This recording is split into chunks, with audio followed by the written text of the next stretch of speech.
Over 7,000 years ago, God gave us a libation, and now this divine beverage is brewed in every nation, It is kind of on old. every continent, Except one. from far away to near. Yes, we are. Humanity can all agree And we we're love back. this thing After that brief station announcement. called beer!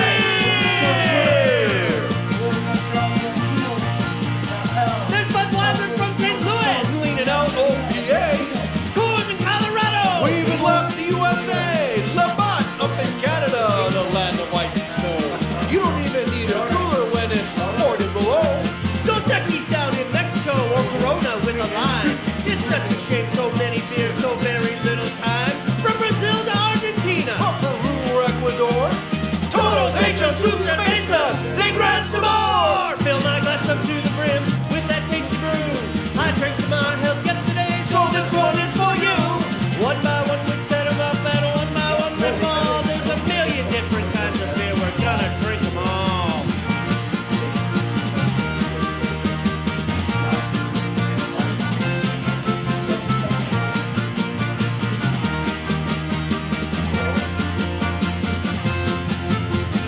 What about the Middle East? Well, that's where it all began. They say the first beer was brewed in modern day Iran, or Lebanon, or Jordan. Well, hey, they make beer too. Don't forget those darn Israel who knew the Jews could brew. Oy vey. Dewey's in Australia. Or maybe causing draft. Try to keep up with the Aussies And you'll end up on your wall. Fill my glass up to the brim with that tasty brew. I drank to my health yesterday, so this one is for you. One by one we set them up, and one by one they fall. There's a million different kinds of beer, we're gonna drink them all. Alright.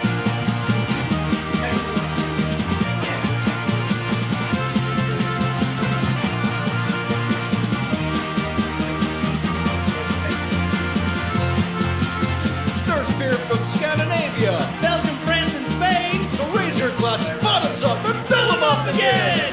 That's it. England, Guinness. Ireland. Tenants from the Scots.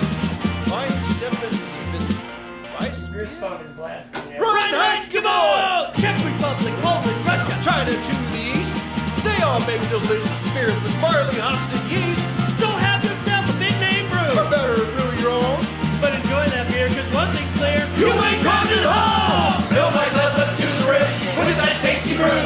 I drank to my... So this one is for you.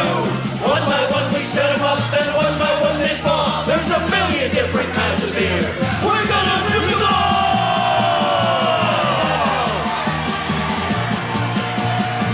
Fridge right now, man.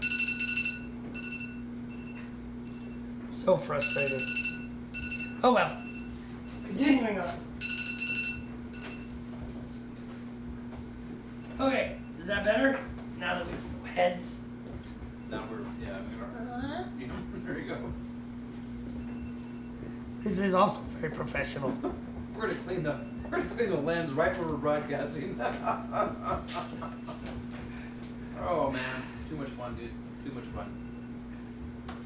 So that's my timer. Time to pull your sacks out of the water there. Yes, indeed. Time to do Yeah, that. playing drums. Okay, sure enough, there's Stan. Okay, are you gonna start? I guess we could.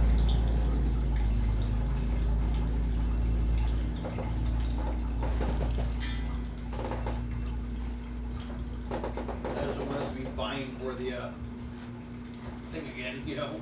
Oh, right. I can't remember if I was waiting till you were not boiling, but your temperature was going. I think when you wait till I hit boil, then it really stretches the night. Yeah. Go for it now, and I will keep moving. I will try Stay not. focused. Yeah, not get distracted. All right, where are my tubs? Inside. Yeah. All right, Steve alone. Me alone. Trying to get my flame stabilized. always takes my. Hold on, let me turn off his timer.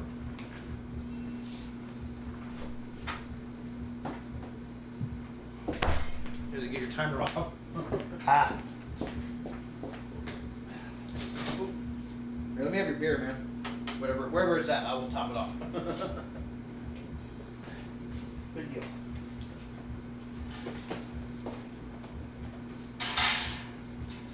It's very uncouth to slam one's beer. Who said that? I said that. You said that. Yeah. Slamming a beer like this is like shooting a nice, like to get a shot of an expensive scotch. Yes. You're just wasting it, $100 scotch. Or in my case, a $73 scotch. It was purely accidental. I figured it would be pricey just because I recognized the whiskey, but I didn't think it was going to be that pricey.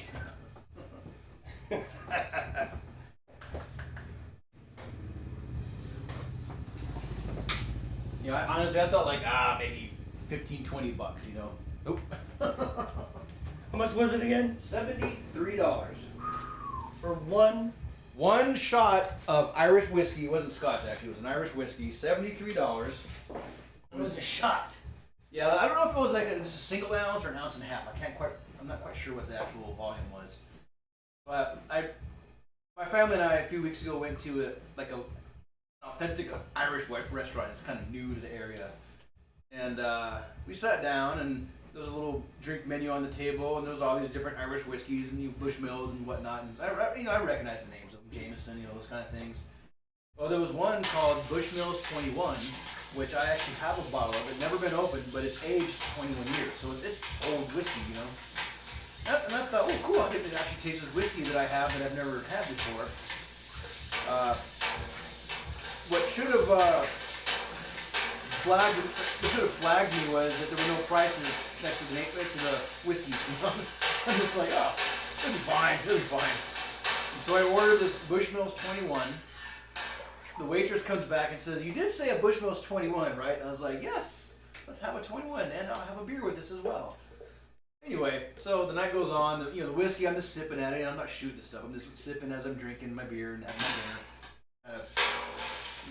Pair it up nicely with stuff. Anyway, we get the bill, and I give the bill to my wife, and she looks at the bill and just kind of looks at me, and I'm like, "What?" She goes, "Your whiskey."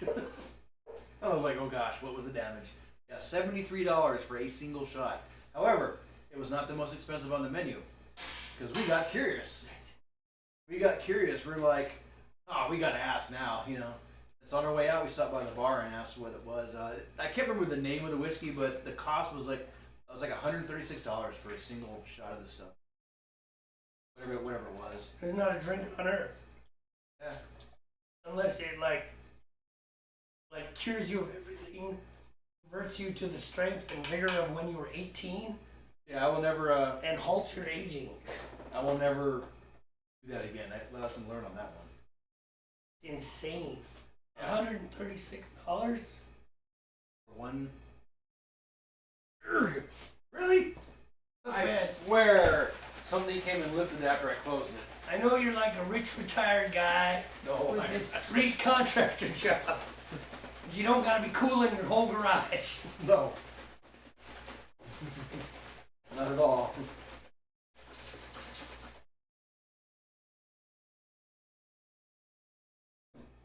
So, in other news, we gotta put the beer song someplace where people can just listen to it. Yeah. So I think I'm gonna post it on Northwest Brewmeisters, probably just with our thumbnail. Oh, yeah. The one with me and you, just like, hey, that one. So it'll be one of those videos where it's not a video. It's like just the album cover. Just the song. Yeah. And then I'm gonna put it on Spotify. I'm gonna put it on my music account too. The music of that caliber needs to be shared with the world. Sure. And Ben asked me to.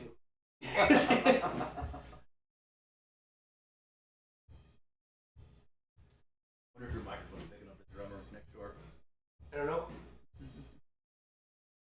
You guys hear the drums? Watching the meter. Yep. Yeah. It's very low, so it's picking it up.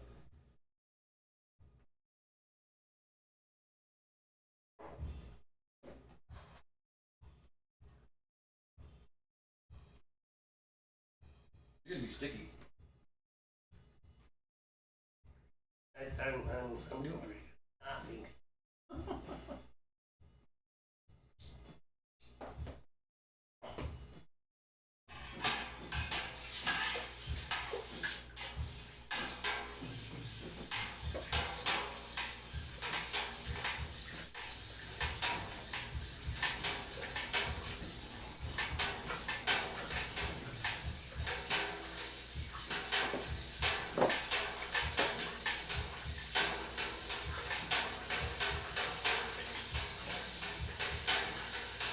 I'm on my phone. It's my wife. I have to answer her. You don't have to. I mean, it could be bad for you if you don't, but.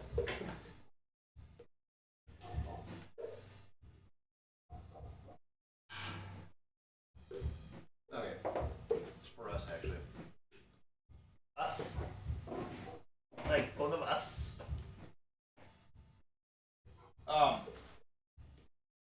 Oh yeah. Remember at the one cheese sauce for the pretzels? She was asking, "What kind of cheese sauce?" You know, like what's the kind you get with the chips? You know. Tostitos or. Yeah. Tostitos or whatever that brand is. One of those.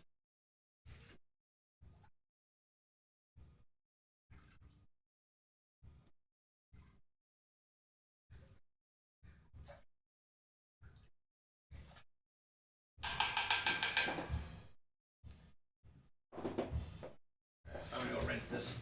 All right.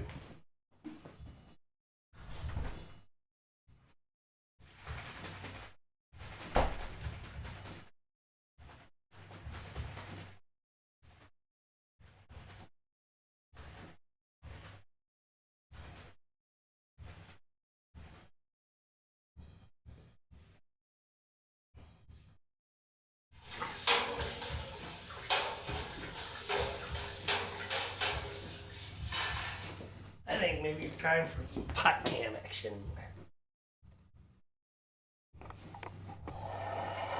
Move pot cam over.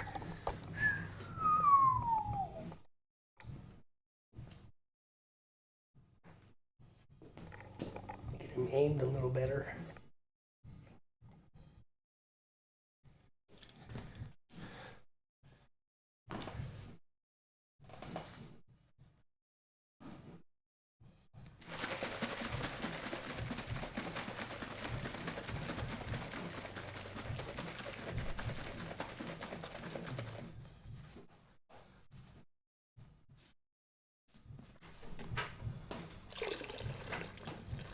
Okay.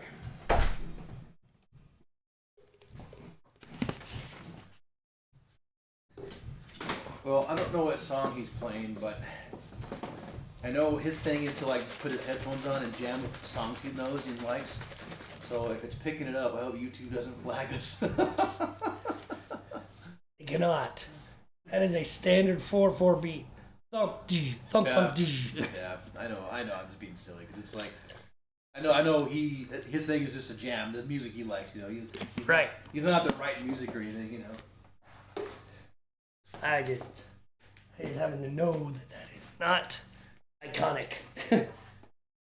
Thanks, sir.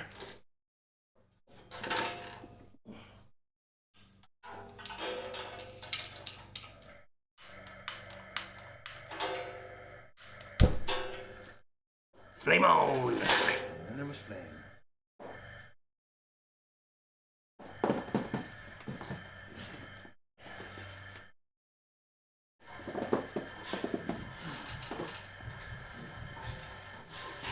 You were on pot cam. Here, some pretzels.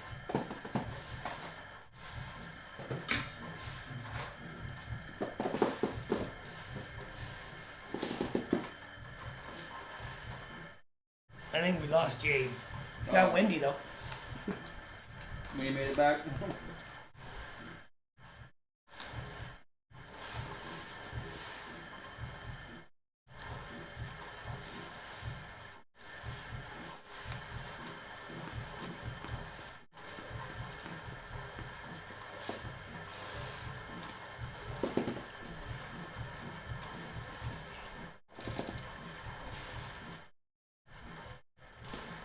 All right.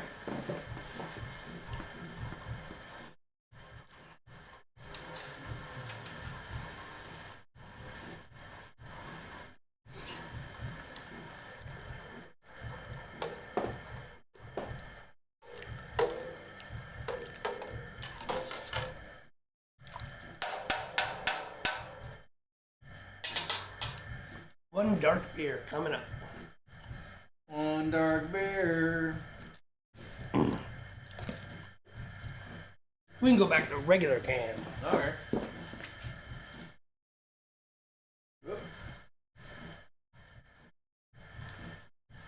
With me munching in the camera. So professional. Very professional. So, We're beer professionals. beer professionals. Beer professionals. Indeed. Oh, Heather's still here. I mean, Jade. Hey, welcome back to the Who is Heather? Is that you? Is that like a different channel? Did you steal your mom's channel? Your best friend? No, you can change your name. Oh, Yeah, you can change it. you can't. You know, for the guy that likes streaming more, you'd think I'd know more about this stuff. Yeah, no, you can like you have the account name, which you can't change Right. that obviously, but Mhm. you can change like your handle if I remember right. So what people will see like in chats and whatnot is your handle, you know. So, are you ready for a serious topic of the day? Serious topic of the day. You want a seatbelt? Hmm? Hang on to your butts. Immigrants for Trump. What is that? Is that some movement? No, that's something crazy. So, I'm going to sanitize the story, but I know an immigrant, you know, who came here legally, right? And they're from New York City. Like I said, sanitize the story, but they are from New York City. Aha, that is her real name. Hello, Heather. I'm Jamie. I'm Steve. We're a couple of guys from the Pacific Northwest who like beer. I think you should too. Okay. Now So that we're anyways. all reacquainted. Yes. So, I know an immigrant from New York City, right? It's very interesting. So, this person was not really a big Trump fan the first time around. Okay. For all the obvious reasons, because the opposition painted him, you know, for those that didn't like him, they painted him as a racist and all these things, you know. Oh, so she does have two accounts. All right, you do have. All right, gotcha. Well, you can visit us on both. Whatever you want to do, man. Do you have more than one device? What? You could visit us twice. Good for views. All right, more seriously though. So this person, right, not a big Trump fan the first reason, for all the reasons that you would expect from an immigrant, right? Because they really hammered on that, you know, he's after you, he's gonna deport you, you know, and they made it feel, you know, they were even trying to make the legal immigrants scared. He's gonna deport you too, you know, type deal. Which, all that happened in 2016, right? Right. Point being though, this is not person. I'm talking with this person from New York City, and the impact of all the immigrants that have been bused up to New York City is hitting the people in New York City. Like they're feeling it. And this person was like, I really hope Trump gets reelected. I was like, whoa. You're like, what? What? That's out of left field. You just didn't expect that from her, huh? Right. Yeah. And really, and so my point is not the comedians. We are comedians. It's our day jobs. All week. All week. But my point is not being shocked by the fact that she like that she went that way. The point was that I thought about that, and it's like that maneuver, because the whole busing of the illegal immigrants up to those cities by those various governors, Right. that's purely political. It was. You know, I know. They were just saying, oh yeah, well here you go. You know? yeah. And to an extent, I kind of, it's like, you know, because it's really easy for me and you, way up here on the northern border of the country, Right. to tell those southern border people, well, you got to let them in. It's humanitarian. It's real easy for us to do it. It's like, all right, well, tell you what, how about we ship 200,000 of them to your town? It's like, well, what are we supposed to do with them? And, you know, it's like, well, what are we supposed to do with them? Yeah. It's like, well, you're in Texas. You should be used to it by now. Like, no, it doesn't work that way. But what's it's just interesting is that as a political gambit, it actually worked. You know, I mean, the people on the ground feeling it and they're not happy. And whether Biden's border policies are better or worse, and whether Trump is an evil racist, doesn't matter when you just think about the fact that Biden has been painted, whether true or not, he's been painted as having a bad border policy. And Trump has painted himself as being real strict on the border. Right. You know? And so it's just really interesting. You know, it's like, because, and I think to an extent it's a good thing. Now, you know me, I'm a quasi open border person. You know, I'm like, hey, if you can travel 4,000 miles for a job, you can have that job. You know? But They took our jobs. South Park reference.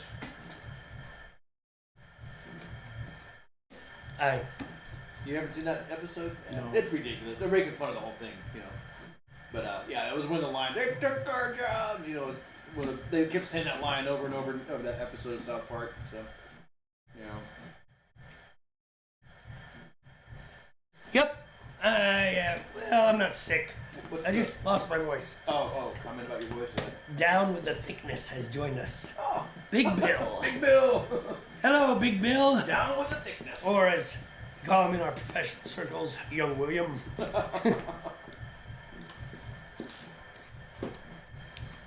But yeah. Yeah, I got a little bit of a screwed up throat. I got a doctor's appointment coming up. Been what, 2 months now? Almost. It has. I mean, not even like being silly, but like you've sounded like that for a long time now. Well, I lost my voice about 2 weeks ago. But I had that stupid cough for almost 2 months at this point. Okay. Like I cannot shake it. It drives me nuts. I mentioned the other thing you talked about, the painful part. Painful part. You said like you had it hurt. You know? Yeah, I don't know if my lymph node is all swollen. You might have pneumonia, like a mild pneumonia, man. Thank you. You know, not to I love you too, man. freak you out or anything. You know. So, next week, Steve will be alone because I will be dead, apparently. That's what we're thinking. Jamie is gonna die. No, you have your appointment for next week. You're good, man. That's true. They'll save my life. They'll See, save your life. They'll be no like, worries. oh my gosh, and they'll give you some giant freaking. Oh, you this know. is the best part. We gotta go back to pot cam. Oh, you got the hot rate going. Yeah. Yes, back to pot cam, back to pot cam. Oh, it's hard to see though. I think. Well, I'm gonna try and scoop some of the foam away.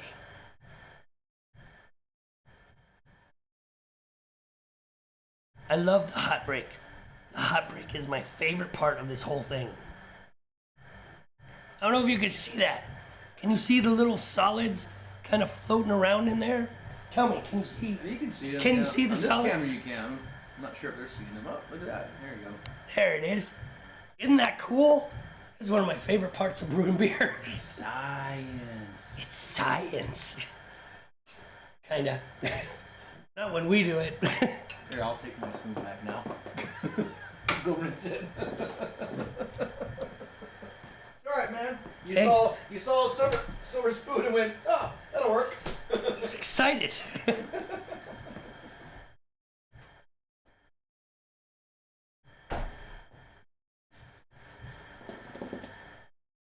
Anyways, I love the hot break. I think that part's cool. There's also a cold break, which that's really cool when you get a really cool cold break because you look at it inside your carboy, Oh yeah. and it'll be like all these little wormies. Almost too hot. All right. Hey. We've had a lot of phone calls and texts during this particular episode. We are very professional. We should be close to boiling too. So I'm gonna go get my first round of hops. Talk amongst yourselves.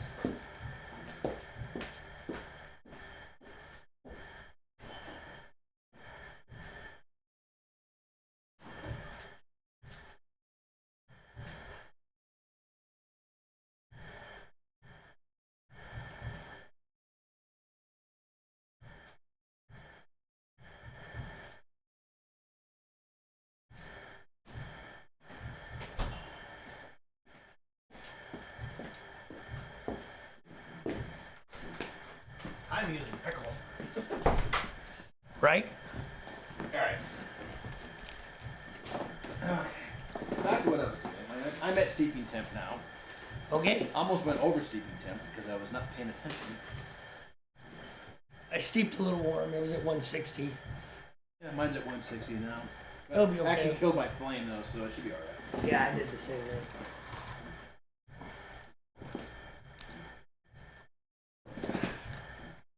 Here. Let's let the viewers see Why? all the double entendres. All of them. Go ahead. I'm just tying my sack off, don't mind me. So I can dip it. I got nothing. I got nothing. He was waiting for it. I'm like, and then, all right. Sack is nice and tight. Submerged.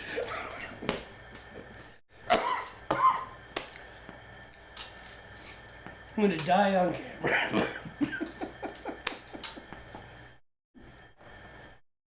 I don't know what's so weird about it. I'm just putting my sack in my water, man.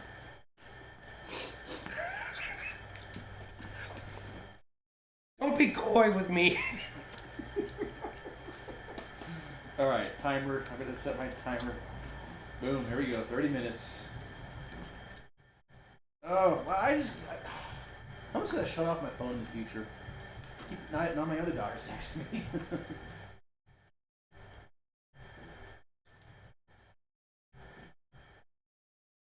I once put my phone on airplane mode. That seemed to work.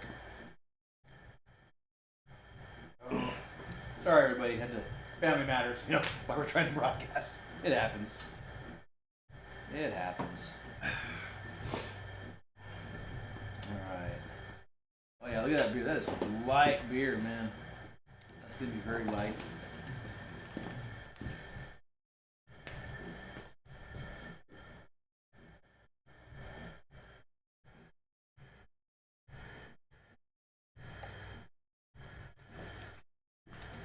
Take a look at Steve's beer. It almost looks like dishwater. I know, right? Yeah, no, it's gonna be very kind of Golden yellow. yeah, light golden, yeah, straw color is what the description said. So, it'd be like pouring a Budweiser into a can or into a glass, excuse me. But it'll taste way better. I think so. We both had it before. It's pretty tasty. Yeah. And the kit's not. I mean, the kit's probably one of the more less expensive ones that they carry as well. So I thought, you know, I'm not gonna go crazy on ingredients this batch. I'll just make something kind of simple and but that's tasty. You know. You didn't happen to find my water lock in the brown bag, did you? Yeah, I put it in the solution. Thank you. You're welcome. Yeah, I saw it in there. It was a brand new one. Yep. They cleaned off your bung and then. That sounds weird. That Cleaned off doesn't your sound bung good. and then and then I threw it in the solution and then I opened your brand new water lock and put it in there as well. I think I'm getting pretty close to boiling here.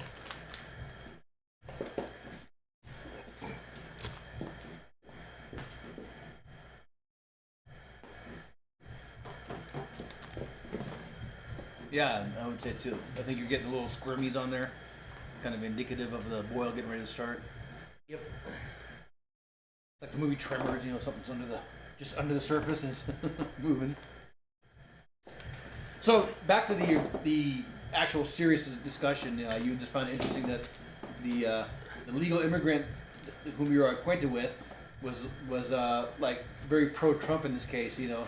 Well, yeah. Yeah. And it's because, you know, it's interesting how political maneuvers can work. Yeah. Right. You know, and she's just seen, it's impacted her, right? I mean, that has really impacted her. And that's a really, you know, the whole immigrant thing is a hard one. It is. It's like, because we have laws saying you can't work, right? Which on the one hand, you don't want to change those laws, because then it's like they can scoot across the border and just find a job because illegal immigrants can work, right? And then we've just made our job harder, because I do think there should be control. There needs to be control. I think it should be a little bit more relaxed than it is. You know, I mean, every country wants to control the influx across their borders. Right. The United States is not the only country that's trying to control how many immigrants Oh, I it know. has. They all There's have enough it. people that like to think so. Yeah, which is interesting, because we are actually one of the more liberal countries when it comes to immigration. Yeah.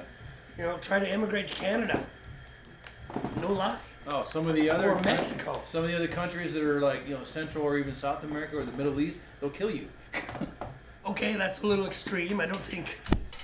Well, no, it's just illegal immigration in other countries is not a walk in the park, Tolerated. man. And it's not, yeah. Oh. Okay, there we go. That looks good. Yeah. The point is, you know, U.S. immigration is, yeah, you know, it's got contention. There's things that need to be figured out, but maybe there's other. Well, you got a good boil going. That, my friends, is what we call roiling. We too want much. to go for rolling. Continue. I'm sorry. I cut you off. That was really- No, it's fine. I just saw your brew on. Whoa! At least you didn't get to boil over. That's what's important. Yep. No, I really don't know what to say on it. Just, you know, because, you know, I already said it. Yes, there's immigration issues we have to deal with in this country, but we're not the only country in the world that has immigration issues. You know, in fact, that illegal immigrants typically get housed and fed and taken care of, even when they're getting deported, is way different than other countries where sometimes they just get shot. You know. Yeah, that's Or worse. You know, Right. there could be a worse thing than that, but And you know, it is frustrating to Americans, because technically they have broken the law, right? right. Whereas, you know, one of the common ones that's thrown back is the homeless veteran. Right? The homeless veteran hasn't broken the law. In fact, he went and served his country, got shot at, ended up with shell shock, came back here, couldn't deal with life, and he ended up on the street. Yeah. Like, but we just leave him there. But this guy from Guatemala walks up, gets caught, and we put him in a hotel. You know, we feed him. We don't let him work because we can't let him work. And, you know, it's just, Yeah, it's like a weird standard, man. it is.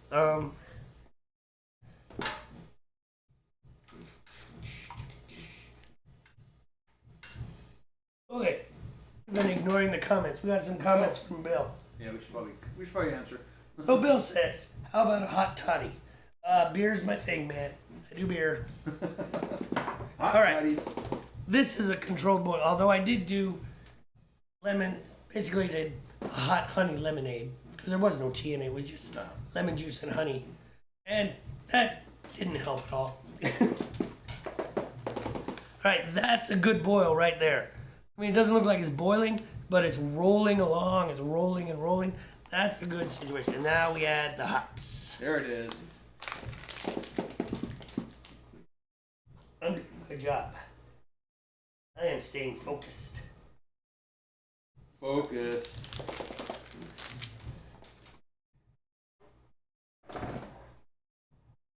You'll have one on my behalf. Except it won't be hot. Or tea. Just whiskey and ice. But yeah, I hope it helps. I'm sure you drinking whiskey on the rocks will help me over here. Thank you, Bill. You're a good friend. I think he's looking out, you know. So. See, our problem is we need to take notes from like Joe Rogan and Ben Shapiro. Yeah. They can finish their point and then take 40 minutes to say the exact same point again in a different way. They haven't said anything new. They just said everything all over again, but in a different manner. In a different manner. Okay. I mean, that seems a little disingenuous, though. To our viewership. Why are we going to repeat ourselves, you know, over and over and over? You know? So what they get is silence. Oh, we just talk about new things. Silence. No, I saw foot feet. Uh-oh. Someone. It's the older one. No, Yes. no. You sound nothing like the younger one. I'll get this. You know we're broadcasting, sweetheart. Yeah. It doesn't matter. Thank you, Sunshine. Totally love It it. doesn't matter. Smack. Huh. I've acquired a new half-inch wrench and some And safety glasses. ballistic lenses.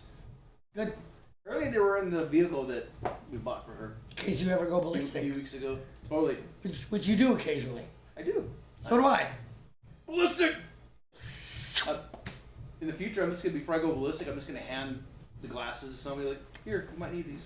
It is indeed, Bill. It is a nice foil. This is what we call textbook. Textbook. Textbook. It is a nice day. It is beautiful outside right now. So glad we're inside. We're partially outside. We have the garage door open a little bit. It is. It's open a good 18 inches. No, just the weather. It's been rainy the last few days of the week, you know. But today it's freaking gorgeous out there. I think you're In fact, telling the sun is in my face. You know, every time I look over you. you're telling Bill and Jade. They both live up here. Well, Bill's yeah. Well, Jade's south. She's Seattle area. It may not Yep. be quite the same down in Seattle. I've noticed that where the weather is, it does change quite a bit from where we're at compared to the city. How about my thoughts on the Cybertruck? First, Steve's gonna take it. Tesla Cybertruck, go. Did they figure it out yet? I mean, the idea is. Let's cool. assume yes, go. Well, I think it looks weird, but as Doesn't look long like as it can have the torque and the horsepower necessary to haul heavier loads, like a Cybertruck to haul a tractor or something. I don't know, man. I think it'd be all right. But have they figured out how to manufacture or dispose of the batteries without making things worse? That's, yes. The Yeah. answer is yes. Oh, okay. That was a big problem with like the Prius when it first came out, like what, 10, 12 years ago. Like, oh, a Prius, it saves all this gas, but here's a caveat though. Well, here's the caveat on that. Recycling of those batteries is very expensive. Prohibitively expensive. It's doable, but no commercial private entity is going to do it. Right. They're going to bury them, because they're just like, it's not worth the money for us to do this. It's not cost effective. Yeah, I mean, I like the idea of an electric truck or electric vehicle just for the fact that we're not producing emissions, but is it really feasible yet, man? I mean, is it really feasible? I mean, you see a lot of Teslas on the road now, with cars and all that, but I guess for localized stuff, sure, why not? Well, cars are easy too. I still think there's going to be a need for a gas-powered motor, especially on larger scale things, like long hauls and things that require. Oh, Bill's saying Cybertruck they've started deliveries since November. Oh, okay. All right. Well, like I said, I think electric vehicles have a place for localized or regional stuff. Where I think you're going to need gas power is long haul, or things that require heavy movement, heavy towing, heavy. Well, the difficulty with the lifting, the difficulty with the electric pickup trucks is the loads vary so wildly. Right.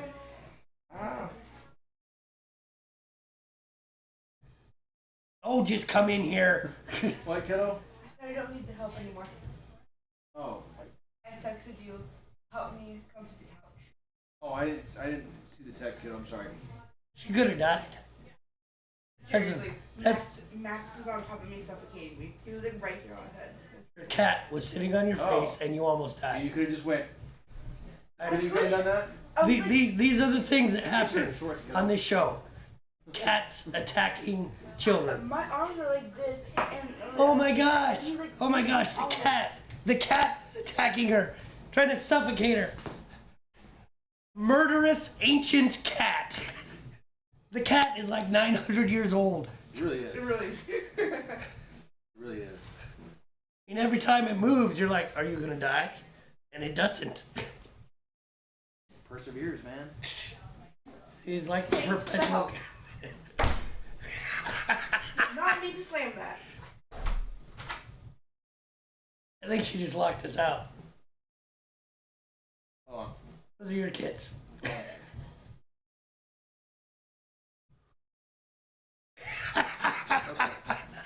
Moving on.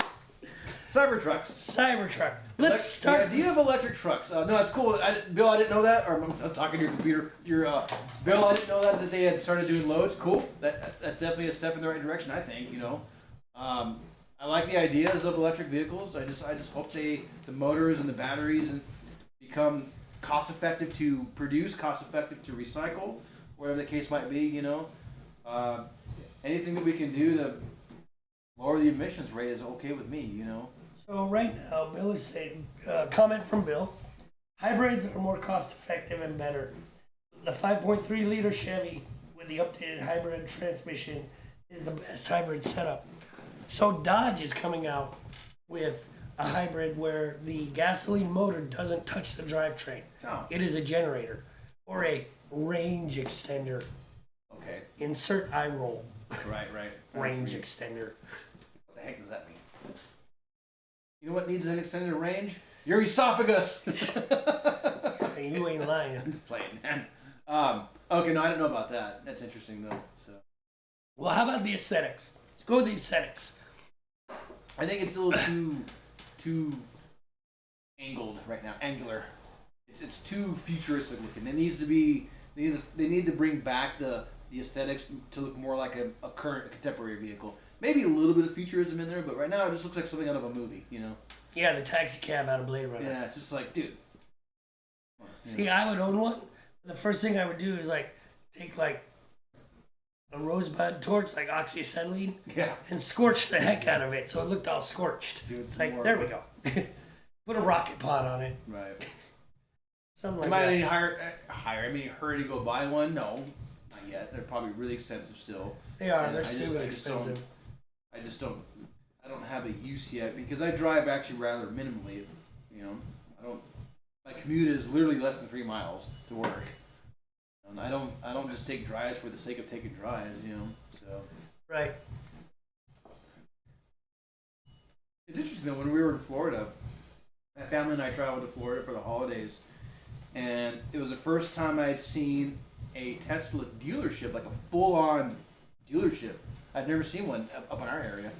Really? Yeah, I never noticed one up around here. But then again, I don't go towards. I mean, there might be one towards the city, but I just don't go towards Seattle a lot.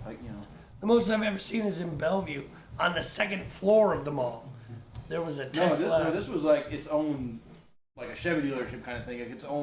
There were cars that you could There were buy. cars because we always my family and I have like a punch buggy game. But we also have punch Tesla and punch mini for minis.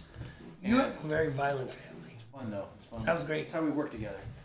But Whatever- it was whatever funny 'cause works. the first time we were rolling up on it, people were just like, oh, jackpot, Tesla dealership, just punching each other. No, not really, but Meanwhile, in the car next to them, I'm trying to that drive. family's beating the hell out of each other. What's going on? But yeah, no, I'd never seen a Tesla dealership, and I was like, wow, it's got a full on, not a kiosk where you go buy it at a mall, but a full on dealership, with the shady guy with broccoli in his teeth trying to talk to you about buying a Tesla. Yeah, how amazing it is. And what was interesting is that when I went, so Elon Musk, when he rolled out the Roadster, Ooh, too hot. he didn't try to talk to people about the fact that the average drive people make is 26 miles.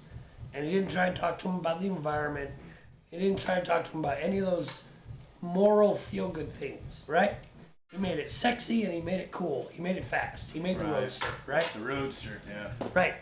Then he came out with the Model S, and that's a luxury car. Just like, this is a driving experience type deal. Again, not talking to people about all these enviro things. We're not trying to appeal to their sense of logic. None of that. Right. And he sold it to rich people. And then And they bought it. they did. And then it became, and then poor people Yeah. looked up and said, we want that We too. want one too. Yeah. And then he rolled out with the Model 3. 35 grand. Oh, okay. You know, which is not quite poor person prices, but No, but compared to like you try to go buy, let's say, a Ford or a Chevy truck these days, you're spending 60 plus grand, man. that gets you a steering wheel. You know, You gotta go buy Toyota. the seat extra. When did trucks become so expensive? That's so crazy. Trendy, You know, especially- anatomical extensions. No lie. You are absolutely correct. I'm a man. I drive a truck. You wear a suit and tie, and you drive a 1-ton truck 4 miles on asphalt to a parking garage. Right. Here's your Nissan Leaf. Get out of my face.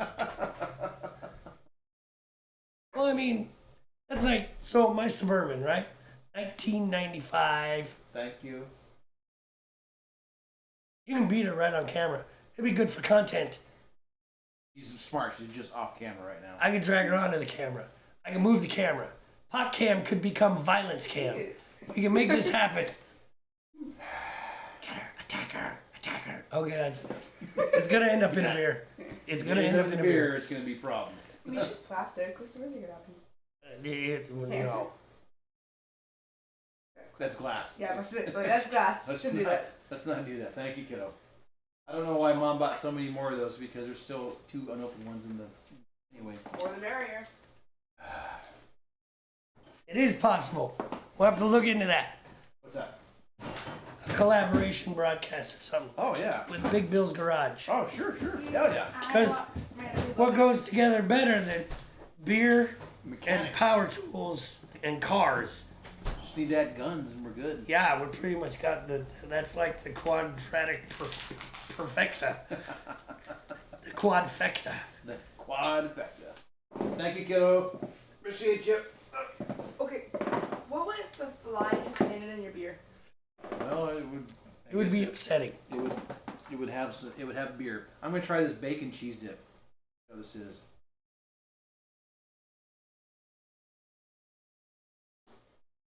Maybe some pretzel.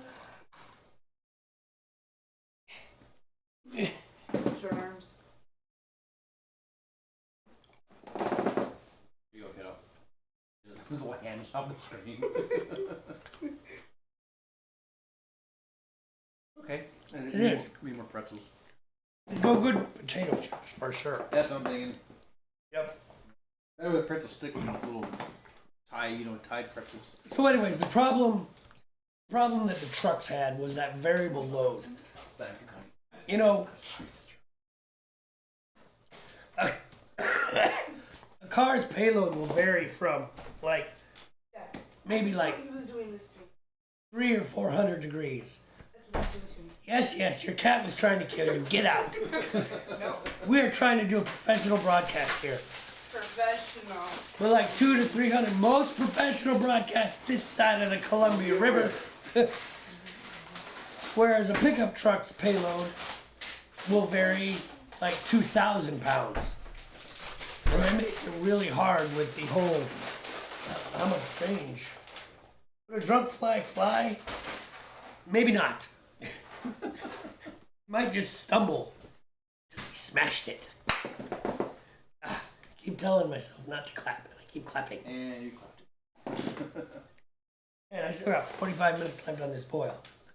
45? That's Yep. crazy. We need like a little table or something to go between us. We do. Oh, this is not going to work very well. We'll have to pass the dip and the chips back for the Put people. that there, and then We could bring them to close together, you know.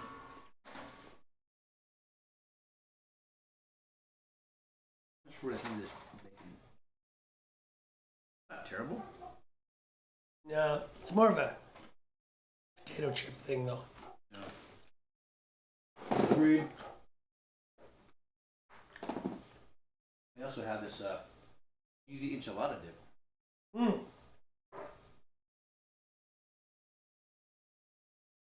Oh, Bill says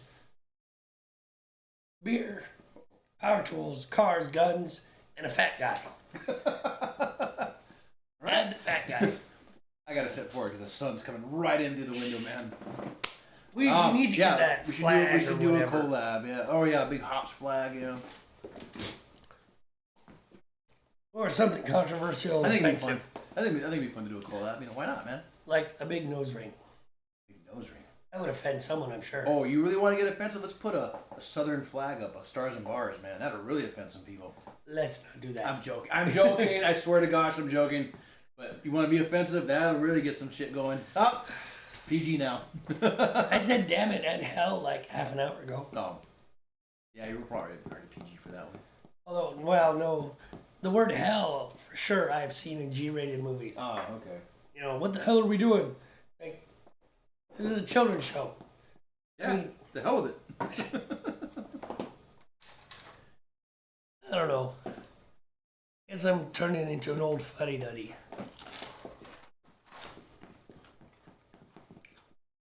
Well, yeah. Thanks, man. No, not about the fight daddy. I was trying to think of what to say. I wasn't actually saying yeah to your fight daddy comment. But I will make one more statement though. Ooh, that is a statement. But I think the electric car is coming. Yep. I think it's good to go. Back to the recycling of the batteries. China is really into recycling those batteries. I mean, they've really pushed that. But China has also pumped billions of dollars into those recycling programs. I mean, there are billions and billions of state dollars in there. And in the United States, we don't work that way. You know, we're a private type deal. Right. In fact, you know, even me, I was like, no, you need to keep government money out. You know, but even I have to accept that there are certain places where there's no commercial market for something that needs to happen. So maybe government does need to give it a nudge. You know, but I just hate big government. Like, you need to be small. You need, like, borders. And that's about it. And national defense. Which is borders. Oh, okay. Yeah, it falls under the borders umbrella. That makes sense. Yeah. I mean, no, national defense, I just think that our government is way too big at the federal level. I think the states should do everything. Yeah, I think the states should be able to do a lot more. Agreed. There's this guy who does A little more deregulation, man, you know? he does a lot of YouTube shorts. He calls himself Josh from England. He calls himself that because, Is he from England? yes, Is his name Josh? yes. All right. He's not wrong. But he basically does his whole British person. His whole thing is British person experiencing America. Oh, okay. Does he live here? No, he Like lives he- in he he lives in immigrant, the UK, but he takes trips here. Oh, okay. So at least he's been on the soil then to, Right, you know. and long trips, 3 months. Oh, okay. You know, big trips. Right. So, you know, one of the things he was mentioning. I'll just top off where you're at. You don't have to slam it, man. That's uncouth. God, son's a killer.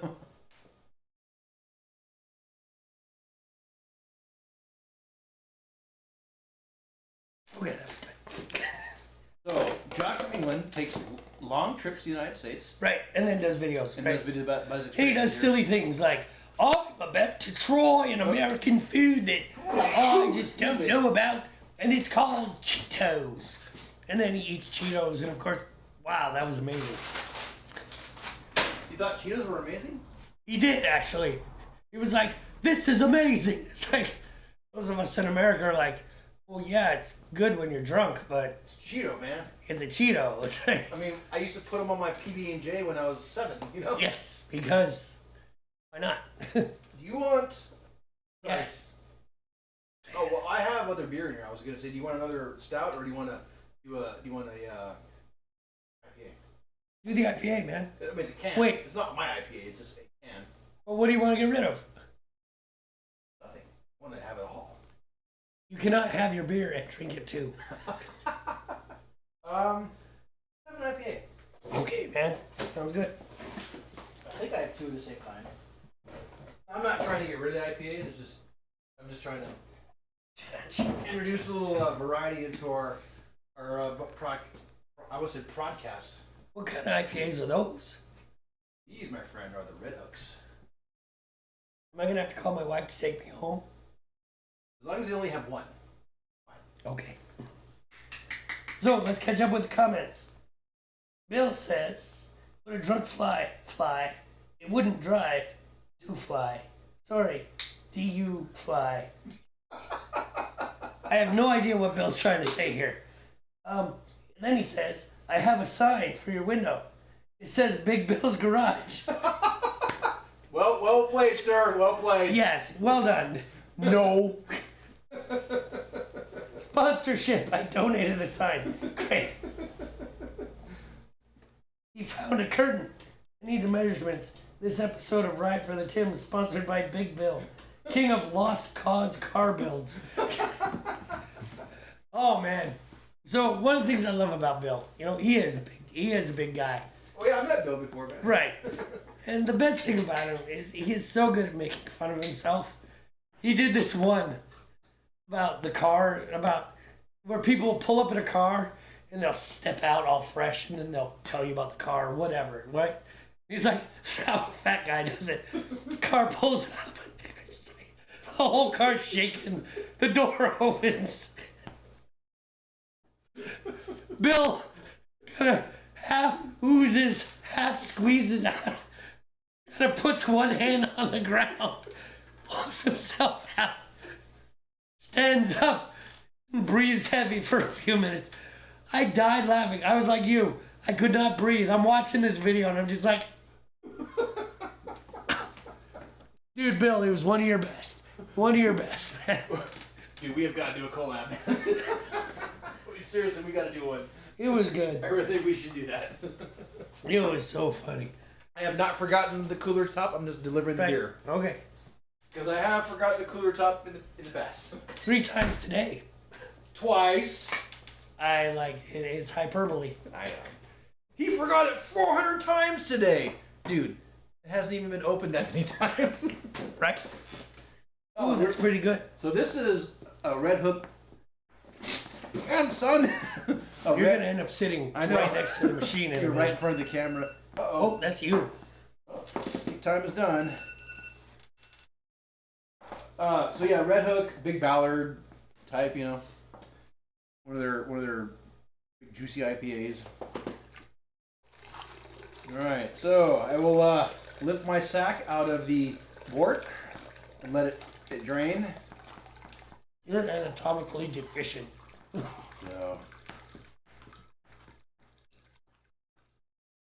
I guess if I was really being serious, I would sparge, which is not what people might be thinking. It's taking water at about 170 degrees and pouring it over the grains.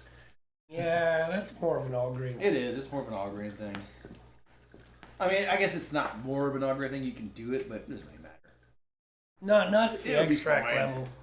It'll be fine. So as my sack drains, we'll continue with the conversation. Boot. Electric cars, Electric cars. fat guys, beer, guns, collaborations, And drunk flies. and drunk flies. that got themselves a DU fly. You know what we should do? When's the last time you read the hot break? A couple days ago. My email. We need to do this. Yeah, I don't know if we read one. We have not read a hot break on air in a while. It's been a minute at least, yeah. Alright, I need to go grab my malts, which only one can. It's a light beer. Light beer.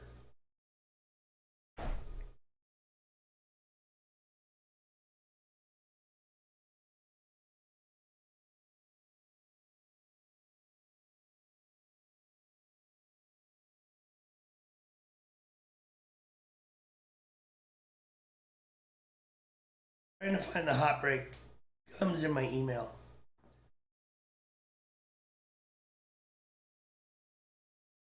Segment. Yeah, I bet it was, man.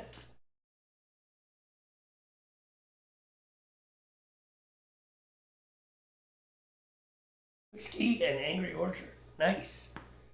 Sounds like a good time. Come on, hot break. I know you're here.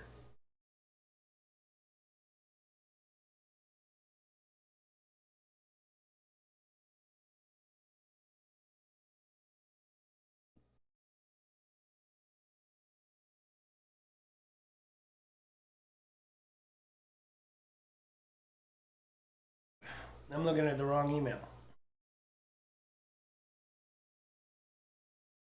I will find it.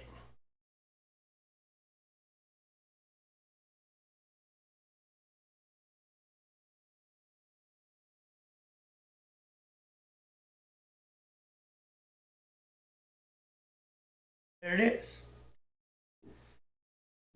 Oh, this is going to be kind of hard. I really want my voice to come back. Really, really, really do. The Hot Break, home brewing news. Taste the sunshine, spring fling, hot profile, Hallertau Blanc. March 2024. Hi, Jamie. First of all, I just want to put a shout out to Ben personalizing each hot break letter. I know he sends Steve's and it says, "Hi, Steve." I just appreciate that he spends the time to personalize each one. You talk to me about algorithms, I will punch you. Not an algorithm, but okay. All right, I'm done being silly. Starting to feel like we're... Automation. The hell was that? Oh, sunlight. Really, did you just look into the sun? No. I mean, I looked that direction, but not into the sun. I are smarter than that. Starting to feel like we're coming out of the dark. Closed up the shop for the evening, and the sun's last sliver was minutes away from ducking behind the horizon. I stood and watched it go, thinking the whole time that the dark days of winter were on the way out. Ben, I really hope you appreciate this. This is a lot of work. Reading? Talking, reading out loud. I never really get used to the sun's disappearance, so I'm relieved to see a little more light each night. The longer days usually provide more brewing opportunities. And they allow Steve to be blind for most broadcasts. And hot and sweaty. True. Reed, the newest team member at Northwest Brewer Supply, we love Reed, he's a cool guy. Alright, is settling into the groove. His enthusiasm for our craft has brought a new vibrancy to our space. Watching him share stories behind each brew, I'm reminded of the early days of our journey. Trevor is still around, which is good to hear. We like Trevor too. Oh, yeah. Really cool. When he's not on the water with Washington State Ferries, you can come say hi on Tuesday mornings, because you know everybody has Tuesday mornings off. That's fantastic. All right, here at the shop, we are grateful for every hour Trevor can spend at the shop, but we know he has 40 hours of work elsewhere. And that is one of the problems. We just know a little bit about Trevor's life, and it is necessary for him to have a job with benefits and things like that. Oh, yeah. And small business owner is not that kind of job, unfortunately. Oh, yeah, he has a family, just like, a lot of people out there, and needs that backing, I guess, I don't know. Well, yeah. All right. So they're thrilled to announce the launch of the monthly beer classes, second Sunday of each month. These gatherings allow novices and veterans to delve into beer, wine, cider, and mead. Most of the classes will be the hands-on Beer 101 experience. However, an introduction to all grain is in development.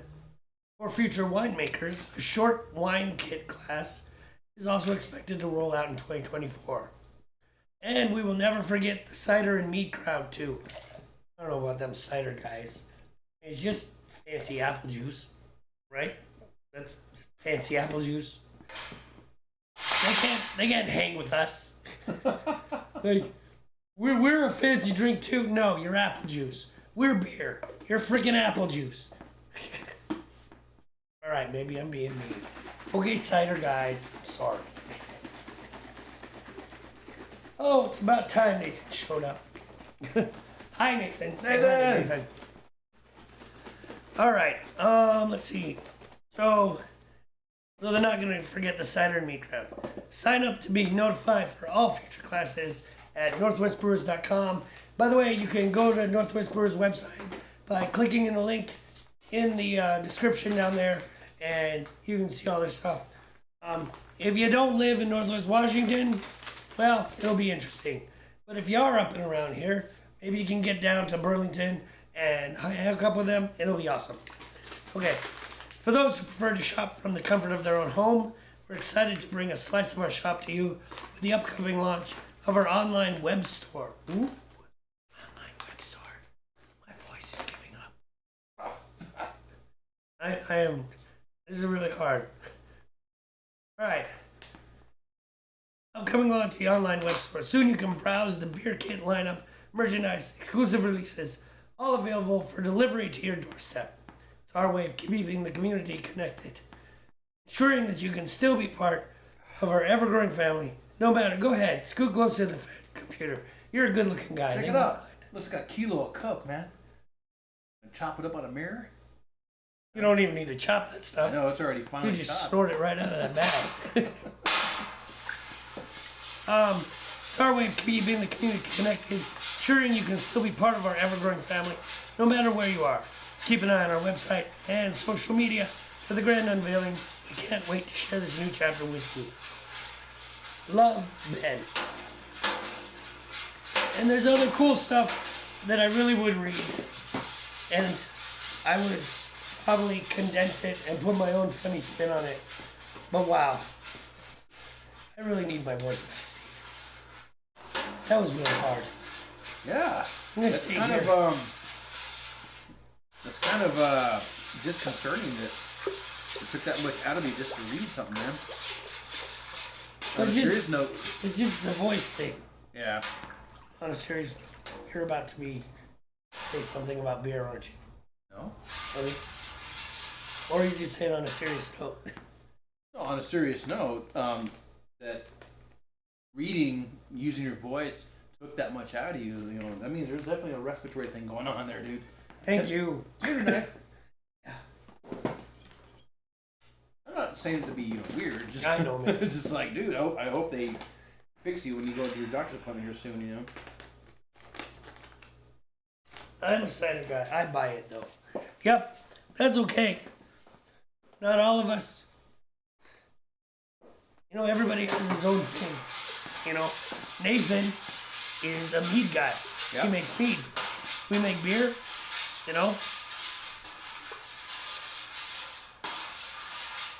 takes many different strokes to make the world go round.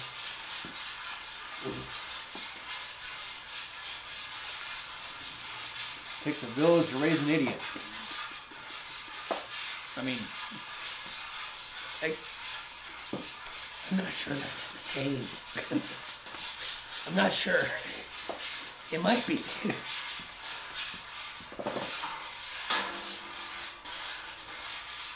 What are we looking at? Still got 25 minutes left, man.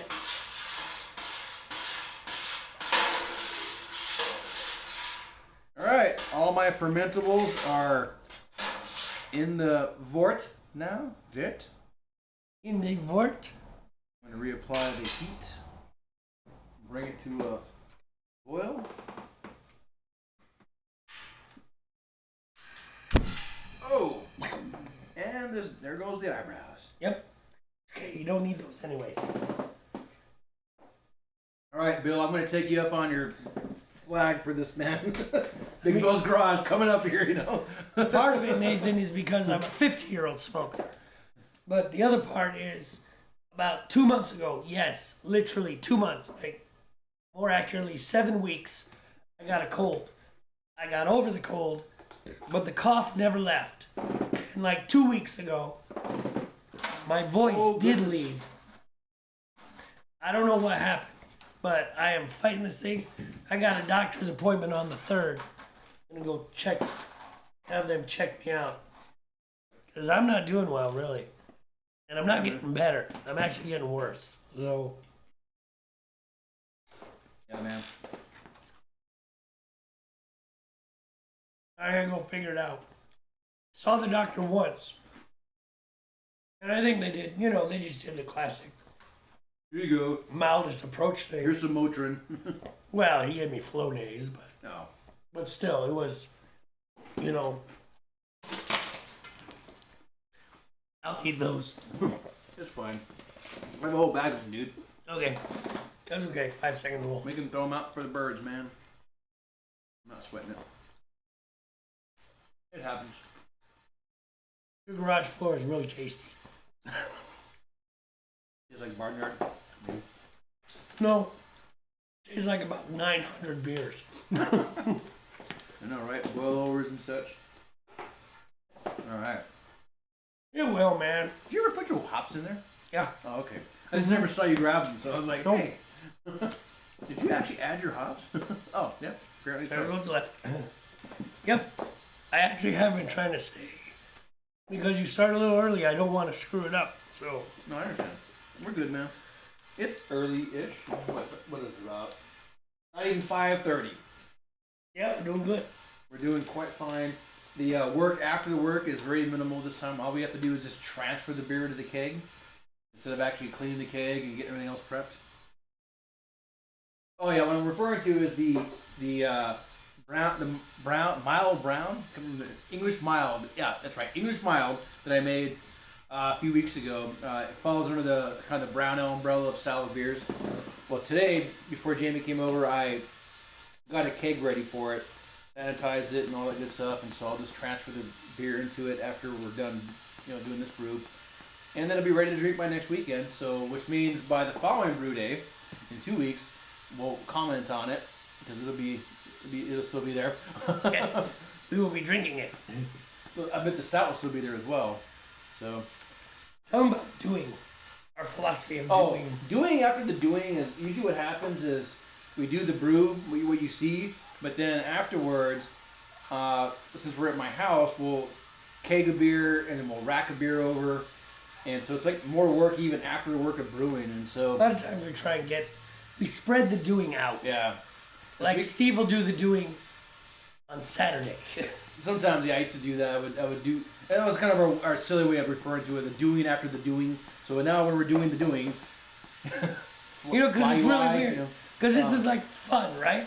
We're sitting on our butts. We're chatting with you. I mean, yeah, we're making beer. I have got to move. The sun is just killing me, man. I can't look over to you without being blinded. Let's go look. Scoot up a few more feet. Pretty soon, I'm gonna be right in the camera.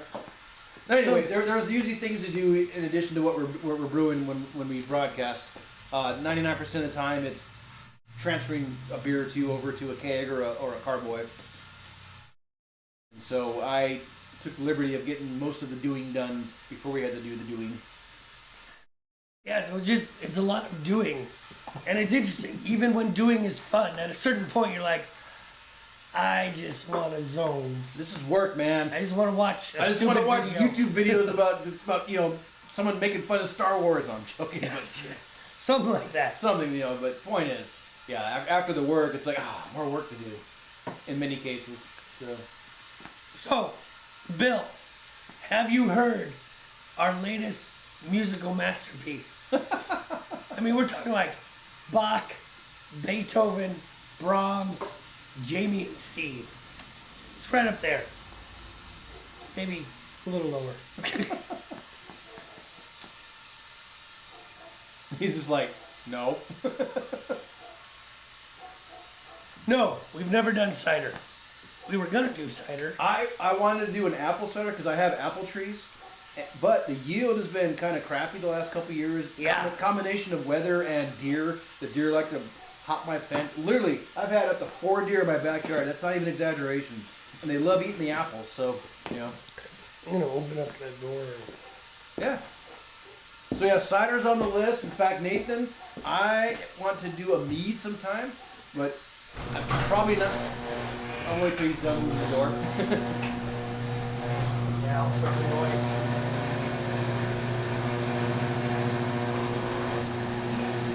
That's my garage door opener.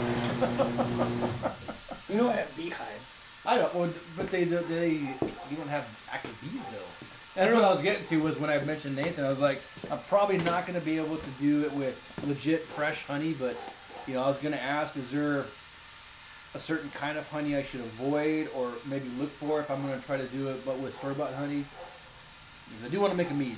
So Nathan is a very wise person. I know. That's why I'm bringing it up to him. He says, if you eat the deer, they won't eat the apples. You know, you are absolutely correct, sir. And my wife has asked me to get a bow. Because we're in the city limits, so I can't exactly fire a 30-30, but I can shoot a bow.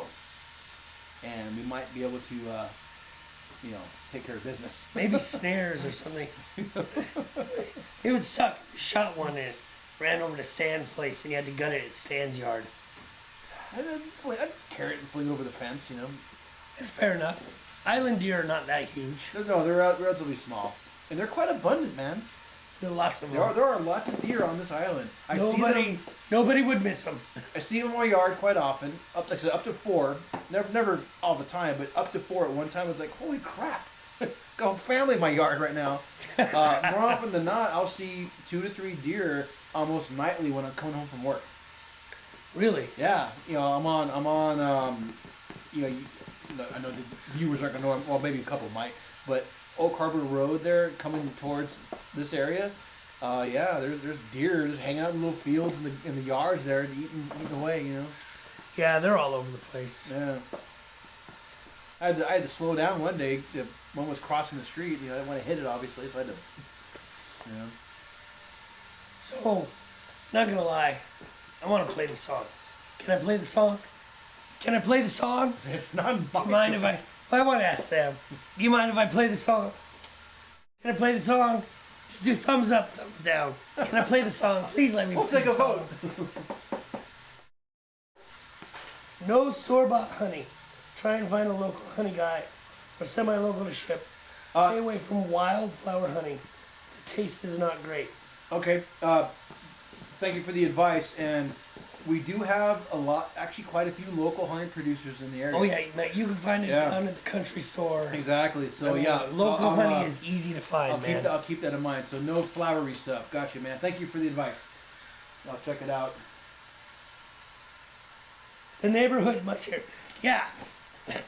Alright, so Bill apparently is blasting us to his whole neighborhood. Oh.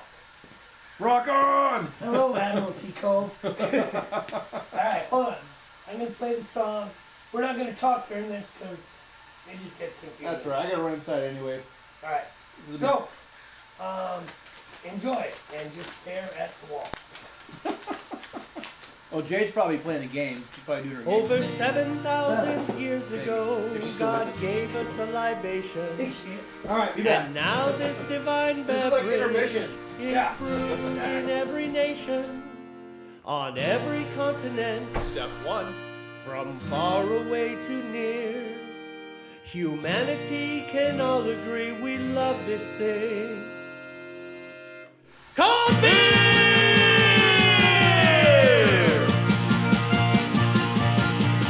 There's Budweiser from St. Louis, Leaning out OPA. Coors in Colorado, We even left the USA. Lamont up in Canada, the land of ice and snow. You don't even need a cooler when it's 40 below. Dos Equis down in Mexico, or Corona with a lime. It's such a shame, so many beers, so very little time. From Brazil to Argentina, From Peru or Ecuador. Todos hechos su cerveza.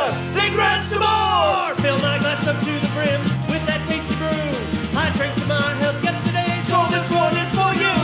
One by one we set 'em up, and one by one they fall. There's a million different kinds of beer, we're gonna drink 'em all.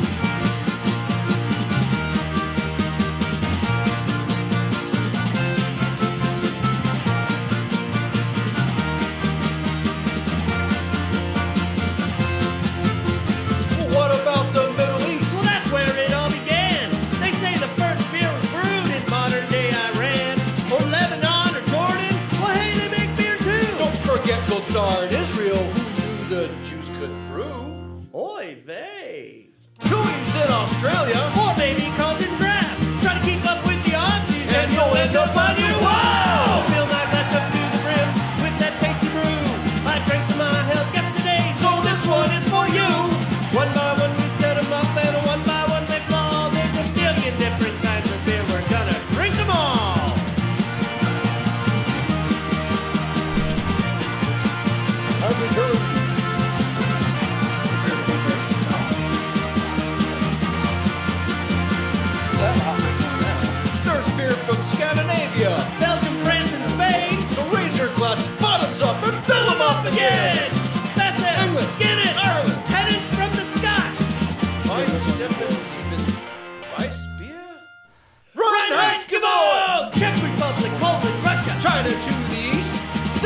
make delicious spirits with barley, hops, and yeast.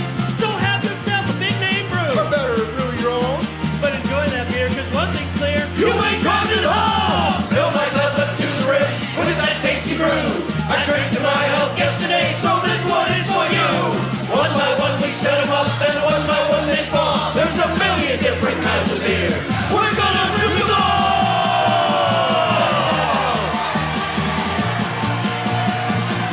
Drink! Cheers! Cheers! Drink! So original. Cheers! Slanja! Slanja! Not Ireland! Slanja from Ireland! That's right. May the devil know you're not dead. Oh, I screwed that one up. But it's hard for a German to be an Irish boy. That's right. So, let us pay homage to Germany and say, Prost! Prost! And may you be in hell half an hour before the devil knows you're there. Yes, in Ireland they would appreciate that. Okay? L'chaim! L'chaim! Yes, for our Jewish friends. What else we got? Goodbye! Goodbye! Off to Japan with Asahi and A little over to the west of Japan, we have Russia, Nostrovia. way far west of Japan. Nostrovia! Which I keep calling Nokia because I'm stupid. And then, wait, we have Zulu friends. Yes, down in Africa, Bajabule! How do we say that? Bajabule! What else we got? Salud! From Spain, Salud! Latin America, and Italy. Chin-chin. Okay, and we're back. Song's over. I'm watching the little bar. So, Nathan Hey, says, the best is a, autocorrect got him, a snobbery or Snobbery. or palm honey. But Palm a good honey, orange okay. blossom is good too. And then later he said snowberry. All right, palm honey, snowberry. What was the other one? Well, he said snowberry or palm honey, Okay. but a good orange blossom is good Is too. it good for, okay, for making a mead? All right. The only way we're gonna get those though is to buy from some sort of import. Pour it in the, You saw nothing? I saw nothing. I was savoring it. Oh, I got 55 seconds. Oh, yeah. Oh no! Time to move.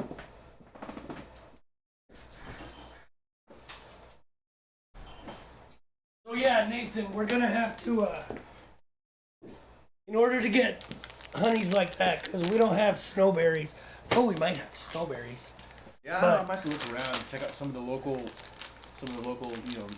honey But- producers. So Orange blossom or palm. We're not gonna have much local palm yeah, we honey won't have up local here. palm. No, it'll be brought in from maybe your region. You know. What we will have up here, we'll have blackberry. Yeah. We'll definitely have a lot of A lot of blackberry. blackberry. Yeah. Blueberry. We'll have blueberry honeys up here, because we have a lot of blueberries up here. Right. Those are the two things I know for sure. Not too far away, like maybe a couple 100 miles. Well, more like 400 or 500 miles. We got a lot of apple orchards out to the east. We get like apple honey. Those are things that we would definitely have Yeah. up here. So like if you're talking about a honey that came from pretty much a specific flower type deal. I mean, we get a lot of honeys because down in the valley, it's where we live. To the east of us, it's farm country, and they run a lot of bees. A lot of bees come in, and they run a lot of bees. You know, they just set up the hives for all their crops. But a lot of those are like potatoes or lettuce or things like that, you know, because bees don't just pollinate, Right. you know, any flowering Flower, plant. yeah. Random you know. flower. Yeah. Yeah, any flowering plant they'll take on. So those things like that. We could also get rhododendron honey if you want to make hallucinogenic mead. Dude, I am so down for that. I actually don't know if that would work or not, but I do know that honey made from rhododendrons, you don't really want to eat it. It's not good I've for you. heard that. Yeah, I believe you. Yeah. I believe it. Okay, I have to do something. Excuse me. Okay, check with your local honey person. Let me know what they have before you buy. You know what? We will.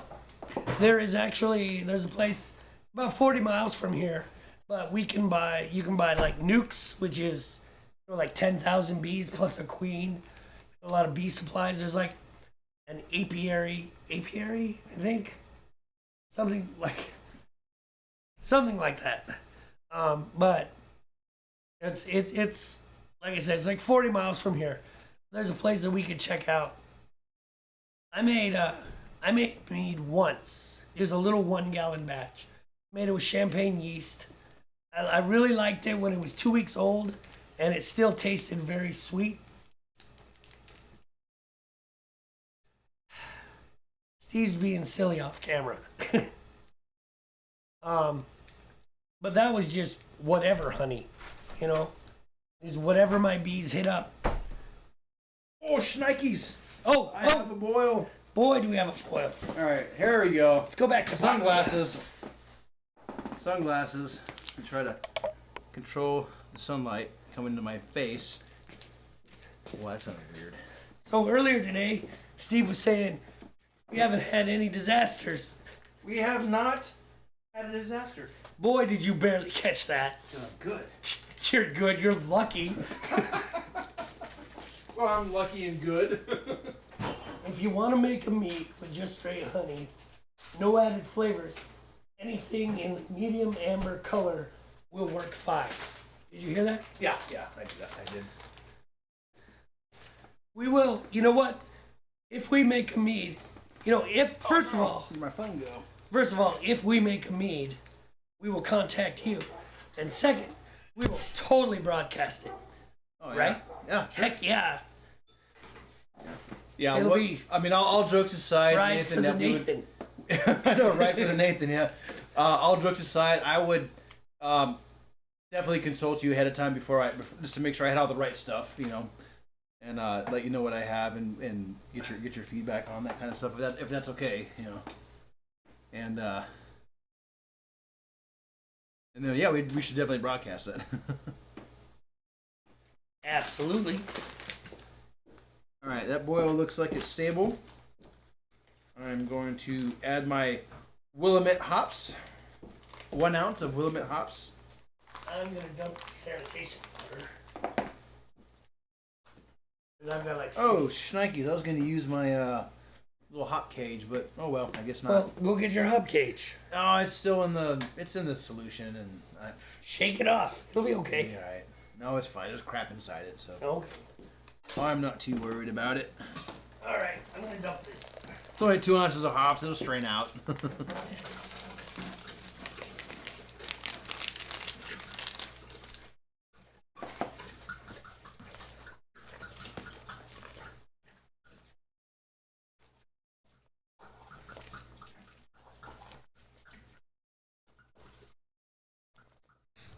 No, it's only a problem when I'm adding like 4 different hops. three to 4 different kinds of hops. Like when I'm making an IPA, good lord, that is like a pound of hops almost. No, I'm exaggerating, but it's a lot of hops. By the way, man, you need to. I think you need to get back on the IPA bandwagon. I agree. I think I will try to make another IPA this summer. I will look at my last bit of notes, and just kind of see what I did last time, and adjust from there.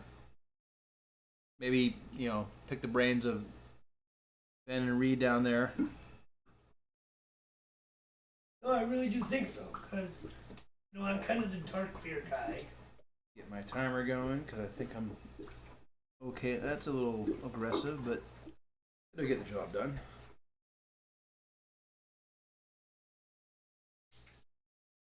Come on now. So at this point, we have to leave that door open, okay? No, I'm not going to touch the door. So we don't get any more weird fluctuations of, strange fluctuations of heat. It's a little violent. Well, no, the reason I say that is because as a team, the only thing that we don't really have is an IPA. Yeah. You know, I feel that we've got a good porter, Yeah. a couple good stouts. We have an old Res- ale. Resurrection Ale is amazing. That's old ale, yeah. Or yeah, strong ale. English style, strong ale, old ale, whatever. You know. Your bitters, I really like. That last one came out really good. Yeah. So I think I'm going to follow that path with the bitters, man. Yeah. But we don't have an IPA at all, which is so weird because you're an IPA guy. I know, but I guess that's kind of a testament of, you know, to make a good IPA, it really takes some time to dial it in. Maybe, maybe I'm just not doing it right. You know. Well, you're a perfectionist, and I don't mean that in a hyper. No. I know what you meant. Man. I know what you meant. I just, you know, I'm very meticulous about certain things, and you know, and I'll change stuff over and over and over until I find that perfect little combo that I'm looking for. You know. Kaelem is here, or I never remember how to say your name. Kaelem. Forgot. Scotland or Ireland? Is it Scotland? Where's he from? Caleb, right? Kaelem. Yeah, no, he's from Scotland. Scotland. Yeah. Welcome, Kaelem. Man, Thanks we haven't for talked to dropping Caleb in. for a while. Yeah, you haven't been in a while. Shit, man, welcome back. Yeah, It's been thanks ages. for dropping in. Yeah, we got Bill's here and Nathan's here. I think that Jade is still lurking. Yeah, she likes to hang out. She likes to listen to us while she's gaming. And so, Yes. yeah, she'll put it on and just kind of background noise while she's doing her thing. Yeah, we kind of have the core crowd here again, if you think about it. So Nathan's saying, if you want to make a mead, just straight honey, no added flavors, anything in the medium amber color is good. Okay. But if you want to add flavors, the lighter the honey, the better. Dark honeys will overpower flavors you try to add, which makes sense. Okay. Good You to know? know. Yeah, good to know. I didn't know that kind of stuff. It's kind of like pink salmon versus a white fish. Ah, okay. You know, white fish is pretty much going to take on whatever spices and flavors you add. Like pink or red salmon is going to taste like pink or red salmon. Right. The meat's gonna right. And that same principle applies to the honey then. Okay. Good to know. Good to know. Nathan said, I made a maple mead, but it was half honey, half maple. Like half maple syrup?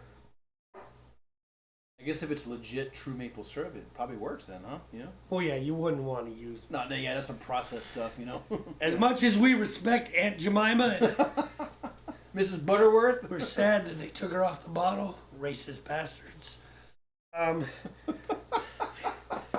It's true. She's great. They kicked her off the bottle. I remember that. It was a number of years ago. Jerks. I miss her. Anyways, the point is, though, you don't want to use her. Right. Because she's mainly Or corn Mrs. syrup. Butterworth and her weird animation, you know? Yes, the Psycho Demon bottle. Yeah, no. Don't use the Psycho Demon bottle. But anyways, so yeah, and you can buy real maple syrup. Yeah, You know, my grandfather used to make maple syrup. like legit, huh? That's cool. Like legit. He'd go out, because they had sugar maples. You have to have sugar maples. Like my big maple tree, it's gorgeous. Yeah. That's all it is. Gorgeous. Fills up my gutters, so I have to clean them every freaking day. Yeah. Every freaking day. Wow.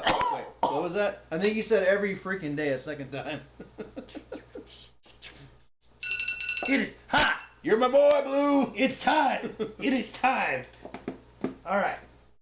We're going to keep going, though. So, Steve is still brewing. We'll go back to normal cam. There's Steve. Normal cam. Normal. Person cam. Bod cam. Cam 1? Bod cam. Oh, dad bod cam? Dad bod.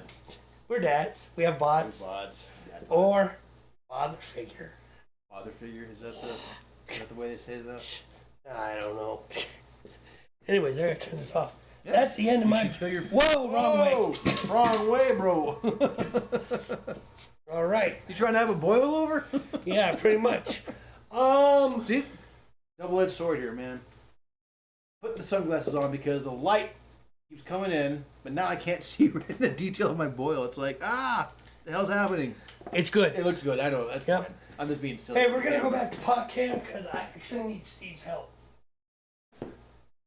Okay. He was gonna go to pot cam, and now all of a sudden the song is blasting like twice as loud as it should have been. And... Oh, blasting song. All right, what you need, man? You talking about Plugman?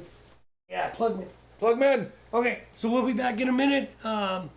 He's gotta do some rinsing and moving, and then I gotta chill, because you gotta do it fast. So, Steve will be back.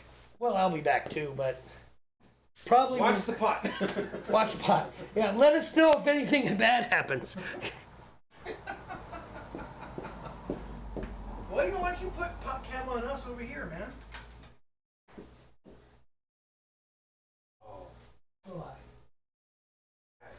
I mean, realize, but still, anybody can see this. No, one second. Yep.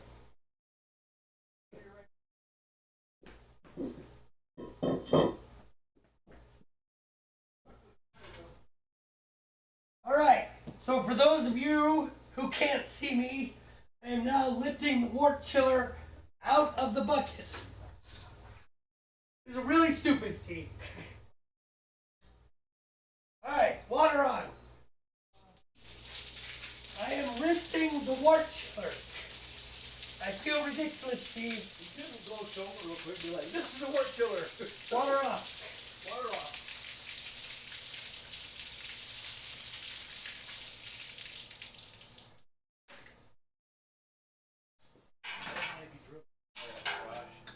Yeah, I know.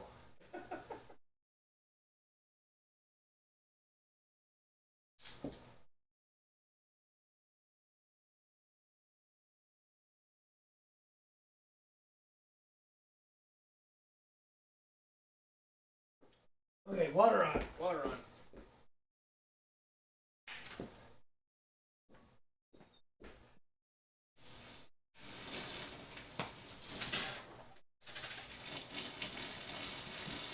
All right, what gloves? No, I got long sleeves.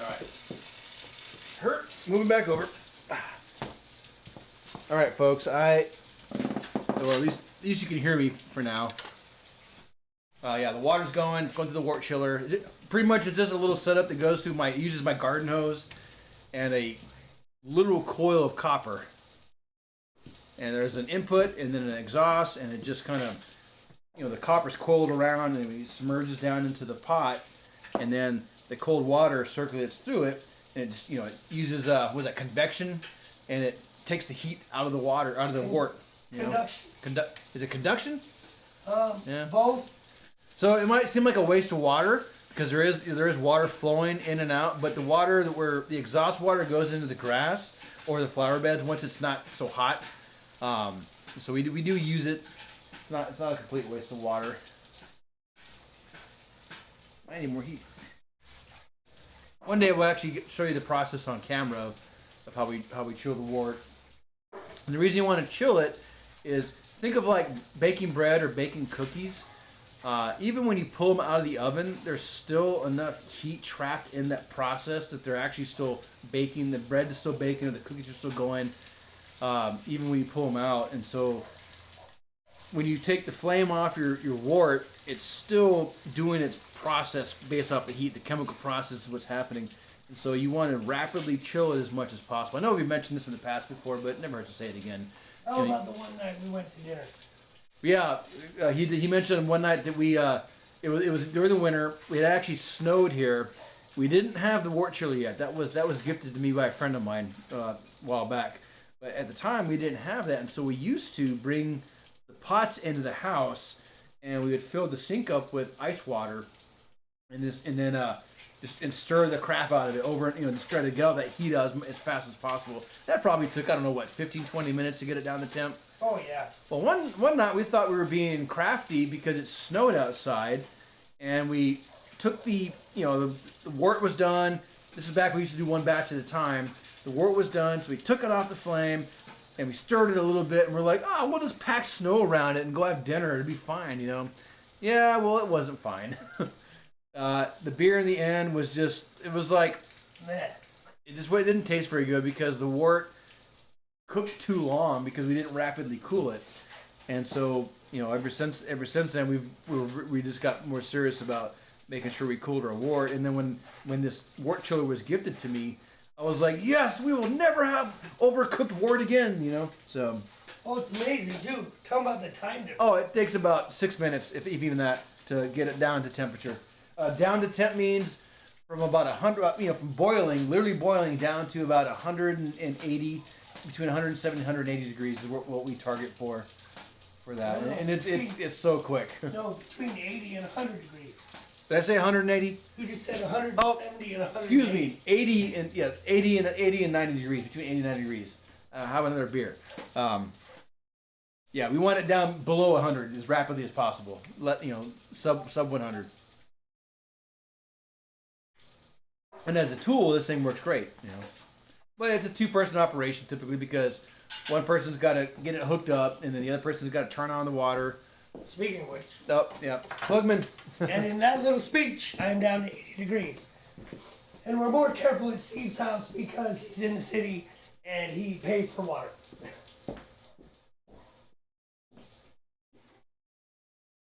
Water off.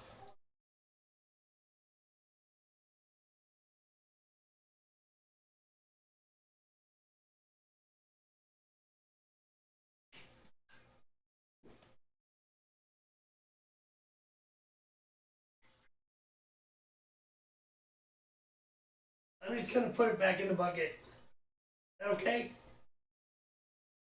You want to rinse it right now? Whatever. Sure. Before I put it in mine. Yeah, it should be okay. It's not cooked on like when we No. use the boil. When we're at it. And with that, Jamie's wort is cooled, and they got a crotch shot, and he's ready to put it in his carboy, add cold water into it, and eventually he'll add his yeast to it if it's the right temperature. I might have to let it cool a bit more, depends. What is your range on your yeast? Yeah. Mine is 65 to 72, so once my wort is down between 65 and 72, which is a good range, I'll add my yeast to mine. But mine's still in the boil. I have some time. Let me find out really quick. That's not a big deal. It was just curiosity thing.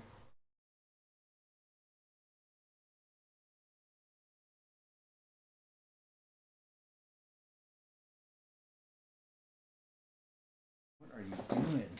The cat just walked by looking all weird. Good. Check an area for landmines. 60 to 72. Oh, yeah, so you That's even have a wider range than mine. Mine is a lager yeast, which is typically like colder temperatures, So Nathan's comment. We got another comment from Nathan. I'm gonna, in a very near future, try to make a mead, but I don't think I can call it a mead. Because he's gonna use straight maple syrup and molasses. So it can't be called mead because there's no honey. There's no honey. There's no honey, okay, it makes sense. I don't know what you would call that, to be honest. I don't know. An interesting drink? I don't know, Oh, you know what? Yeah. I need to rinse that carboy. So go ahead, watch your pot, entertain. I'm gonna be working over here. Are you not entertained? Maybe they're not. Maybe not, yeah, maybe not. Yeah. But they hang out because there Why are not? some people. Yeah, true, very true. We enjoy the interaction in the company, so. Yeah. It's the best part about this whole thing. Well, Yeah, I got a ways to go with my boil, folks. and drinking the beer. I have 45 minutes to go on mine. Drinking the beer is pretty awesome too. Yes, drinking the beer is awesome. It's not about the buzz; it's about the flavor and the experience. But the buzz is nice to have on the end. It's fun. It does add to the effect, obviously.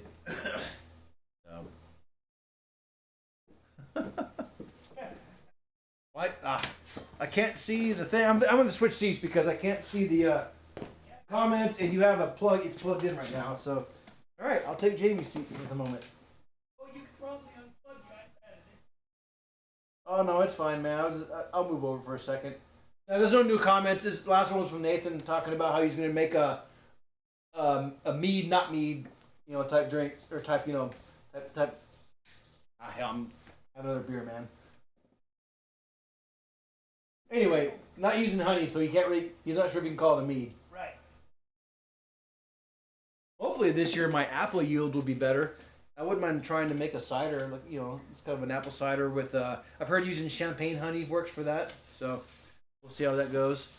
Champagne yeast. Or yeah, champagne yeast, not champagne honey.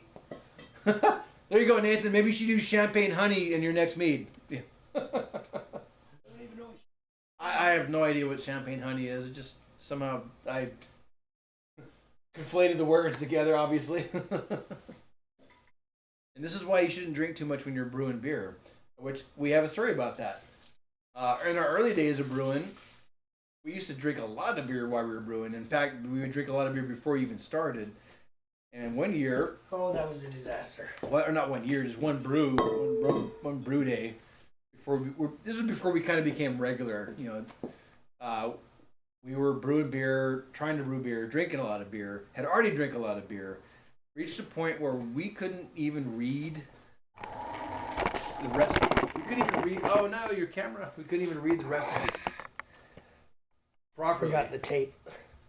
And so we had to ask my wife for help. It was like, what did that say? And she would read it to us, and of course we tried to comply with the instructions, but I think we failed pretty miserably on that. Horribly. In the end, the beer was not very good. I don't think we even drank that one. Did we pour that one? I can't remember, man. It was like, so we've been doing this for years. 5, 6, 7, 8, 9, lots of years. And in that time, knock on wood, we've only had 2 beers that we poured. Yeah. One was that one, because it was horrible.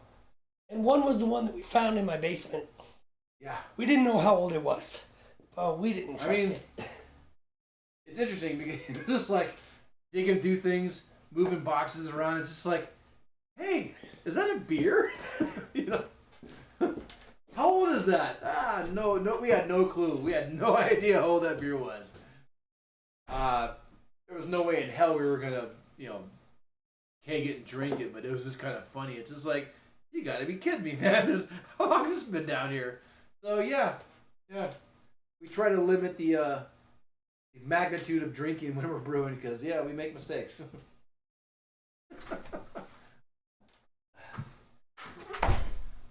That was funny though. It was just like, holy crap, there's a beer down here. Yeah, that was a disaster. Like, how long has that been here? I have no idea, man. Yep. Not drinking that one. Nah, we're gonna leave that one alone. There we go. Here's our classic funnel and strainer setup. You should put some water in there first. Thank you. Tell them why we do that. So we put cold water, about 2 gallons of cold water into the cardboard before we actually pour the wort in. A couple reasons. It helps chill the wort further to reach your fermentation temperature. And also because you don't want to pour hot stuff into cold glass. Kind of hurts it. Might make it shatter. He doesn't like that. So this is just a gallon of tap water that I fill up before we get together. I put it in the fridge and let it get cold. Ooh, tell them about water profiles. Water profiles. Well, 10,000 foot version is basic version of water profiles. Each part of the country, the world, literally has different kinds of water. What I mean by that is different levels of stuff in the water, whether it's calcium, sodiums, Iron, whatever, man. tannins. Some brewers, they try to match the water profile of a certain region, especially if they're trying to make a beer that's maybe specific to that region. They want the beer to taste as close as possible. Jamie and I have noticed over the years that we're just kind of like, tap water's fine. You got some guys in the brewing world that will swear by deionized water. They'll swear by, what's the other one? Purified water. Purified. Well, we used to use Purified water, basically just the water that you buy out of the machines. I I don't know if you have that down in Florida, but up here, because we have really hard water, we got a bunch of machines out in town. You can buy bottled water. A lot cheaper than buying it by the bottle in the store. Yeah. It's like 35 cents a gallon, but it's purified. But it's not deionized or anything. We don't even do that anymore. We just use tap water because the tap water we've learned is fine. Yeah, it's fine for what we do. It tastes just fine. It tastes just fine for what we do. It doesn't have a bunch of stuff or chemicals in it that we have to worry about. it's fine. So now he's pouring his wort into the carboy. Careful to strain out all the chunkies that we get left over from the malts and the hops. And if we're lucky, we'll do it in one pour. Yeah, one. That's kind of our fun little game, is try to get all in one pour. Doesn't always work that way though, especially with the heavier beers. That strainer will fill up quick with chunkies. You're just like, oh. You gotta go dump it and smack it against something. Dude, you don't even need to top off. You are at your mark, your water mark. You're gonna be good. You don't even need top off, man. That's a rare moment there. How'd that happen, dude? I'm good. Well, I mean, unless your mark's in the wrong spot, but no. I mean, evaporation and stuff because of the boil. What happens? It's real. It's chemistry, man. Science. Well, I added 2 gallon. Well, however much that is, 6.6 pounds. Oh, I know. I mean, still, because the initial water. I added 2 quarts of liquid. Initial water is 3 gallons. Some of that boils off. He did add 2 quarts of liquid extract. Well, it was more like syrup, but still. Right. But it's 2 quarts of liquid. It evened it out. Now, very rarely do we ever have to not add water to it. Usually after you add your 2 gallons initial, add your wort into it. Sometimes we have to top off, half a gallon or so. Just depends. But watching his carboy, which you can't see sides, but there's a mark on it with Sharpie that indicates a 5-gallon mark. Because 5 gallons is what these kits make. That's your standard homebrew kit. Is 5 gallons. Never mind. I'll sit down and look. What do you want me to do? I just wanted you to look. Fortunately, so you guys are close to the maple and molasses people. Send me some good stuff. Well, maple for sure with Canada. Oh, I was thinking, where you need to. You know anyone in New England? That's where my Now, dad. if you really need something, we might be able to find it. I'd be happy to. We will. No kidding. I would be happy to ship something out to you. So, Camera. yeah, I Wait, know. well, Camera's on your wall. Never mind. Don't look at the camera. Fortunately, that time thing, for the most part, does not apply to mead. It's basically wine, better with age, depending on the added flavors. Right. Okay. Yeah. Yeah, because, when I made mead, it was really simple. There wasn't, this whole process, it was basically just mix the water and the honey and the yeast and let it go. I remember when you made that mead, that was like 7-10 years ago or so. It was a long time ago. I didn't know anything about mead. I barely know anything about it now. What I've learned about mead is through Nathan, actually. I remember you shared some with me, and it tasted like a very light wine to me at that time. What you made. It was, we drank it way before it had aged. It wasn't ready technically. Okay. Technically, some folks, I remember, because I did a lot of research, because I read up about things, and there were people that were like, any mead less than 2 years, you should not drink. Oh wow. Okay. And I was like, that's a long time to wait for a drink. I mean, a long time. Right. Why are you? That's right. All my Back to regular cam. All my keyboard shortcuts are not working. Yes, that is. Yeah. Cow poop? Yes. That's exactly what it looks like. A huge funnel of cow poop. It does, yeah. It's just all This is all the grains that don't need to go in there, And the hops and The stuff. hops, yeah. The extra leaves and things. It's fine. What? Where's your green barrel? Backyard. You don't need to put it in the green barrel. Just throw it in the yard, man. Gotta spread it out. He's looking for my yard bin. It's in the backyard because I've been cutting up stuff and putting it in there. But you can just throw it. I have a side area that you can easily just throw it into. It's fine. Alright, go inside and rinse this. Yeah, no, that's good. I still have like 40 minutes left on my boil. So. 35. We have plenty of time though. Alright. So yeah, maybe I gapped it a little bit too much, but one time in the past we didn't gap it enough, and all of a sudden we were both vying for the wort chiller around the same time, and it got just kind of tense because we were like, oh man, based off that snow experience we'd had in the past, we didn't want to let the beer stay hot too long. So what we started doing, especially depending on how much time Jamie needed to boil, would determine how much, or determine when I would start mine. Some of his beers they require a 90-minute boil rather than the regular 60-minute boil that we do. So if we're both doing 60-minute boils, he starts first, and then I usually give it about a 30 to 45-minute lead time, and then I'll start mine. And mainly that's because his burner and pot, maybe his pot's made with better metal, and his burner, I think it's closer to the pot. He gets the temperature much quicker than I do. It seems like it takes almost maybe not twice, but a good quarter time more for me to get to temperature and to boil up. I think that might be just the quality of the pot I use, which I'm trying to get rid of it. But anyway, to try to avoid that, those points where we're trying to show at the same time, we spread it out, but we don't always get it right because in this case I kind of spread it out too much. But I guess it's better to be too spread out than not enough. So, anyway, I can't read the comments, so if anybody said anything, I'll just have to wait till Jamie gets back. I'm gonna grab a beer. Be right back.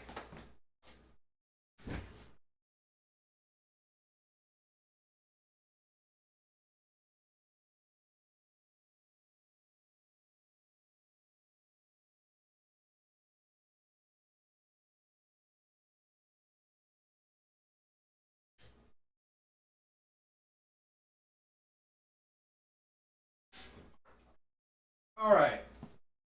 Oh, and I left the damn thing open. So this is the stout that I made, months ago maybe, give or take. I'm not quite sure. I made this one, but it's pretty good. Not my recipe. It's one of the Brew Supply guys' recipes. I think I did a pretty good job with it. It's not too bitter, not too sweet. Kind of balanced out.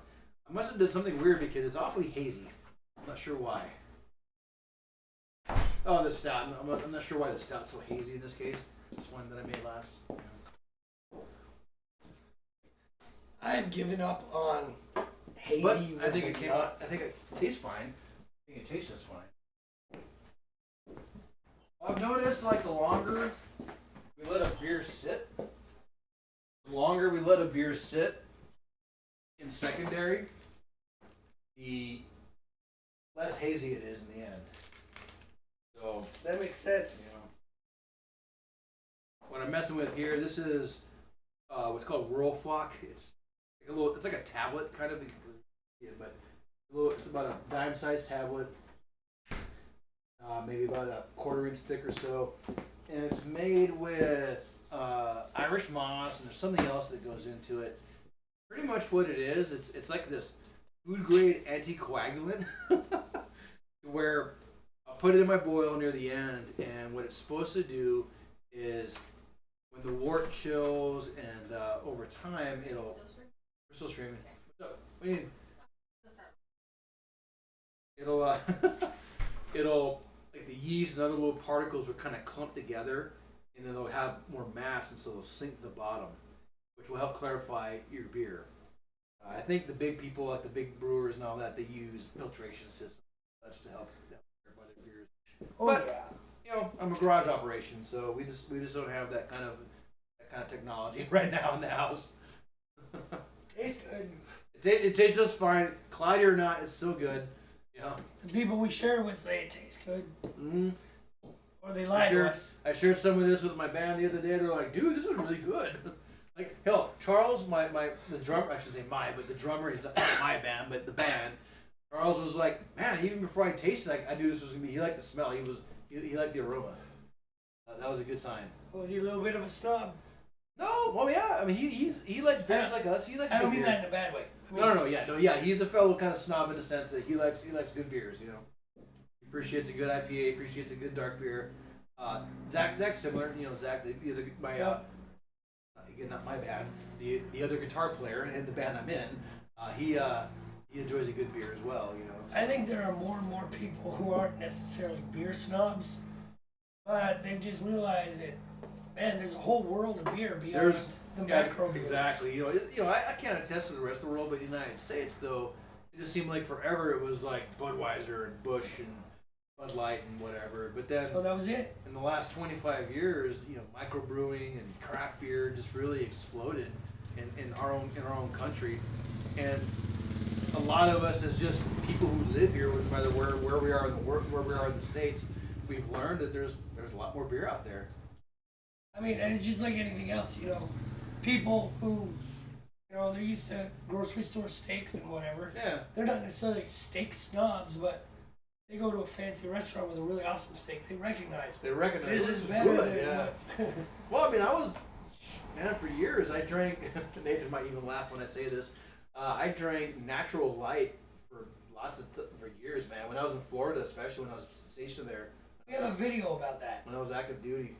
But it was, at the time, I just didn't know much. I didn't know much about other beer other than standard beers that Americans buy, Right. And the goal of beer was not necessarily the taste. Those back then, yeah, the goal was not the taste. The goal was get hammered quick, Natural Ice was the one to do that with because it was a higher alcohol content.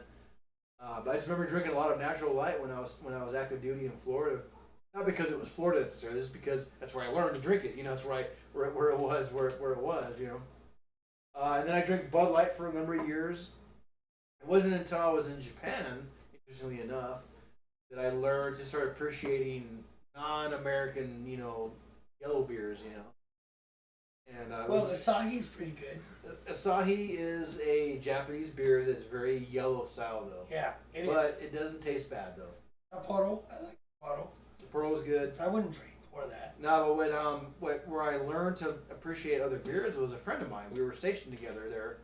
In fact, he used to be my boss. One time when I first got there, and he was a home brewer. He did All Green Brewing, and he was like, hey, he was the LPO. He was like leading petty officer for anybody who was in the Navy. He was the leading petty officer. I mean, he was in Which charge. He was like a means supervisor. He was like a shop supervisor. He weren't military. He was like, hey, Saturday is brew day. He was from Maine. He had the kind of the accent. He was like, Saturday is brew day. Come to my place. And so I was the only guy that showed up. That's where I started learning about home brewing. Quick. With my friend Greg. Anyway. Hey, come with me if you want to live. Come with me if you want to live. All right. What is this from?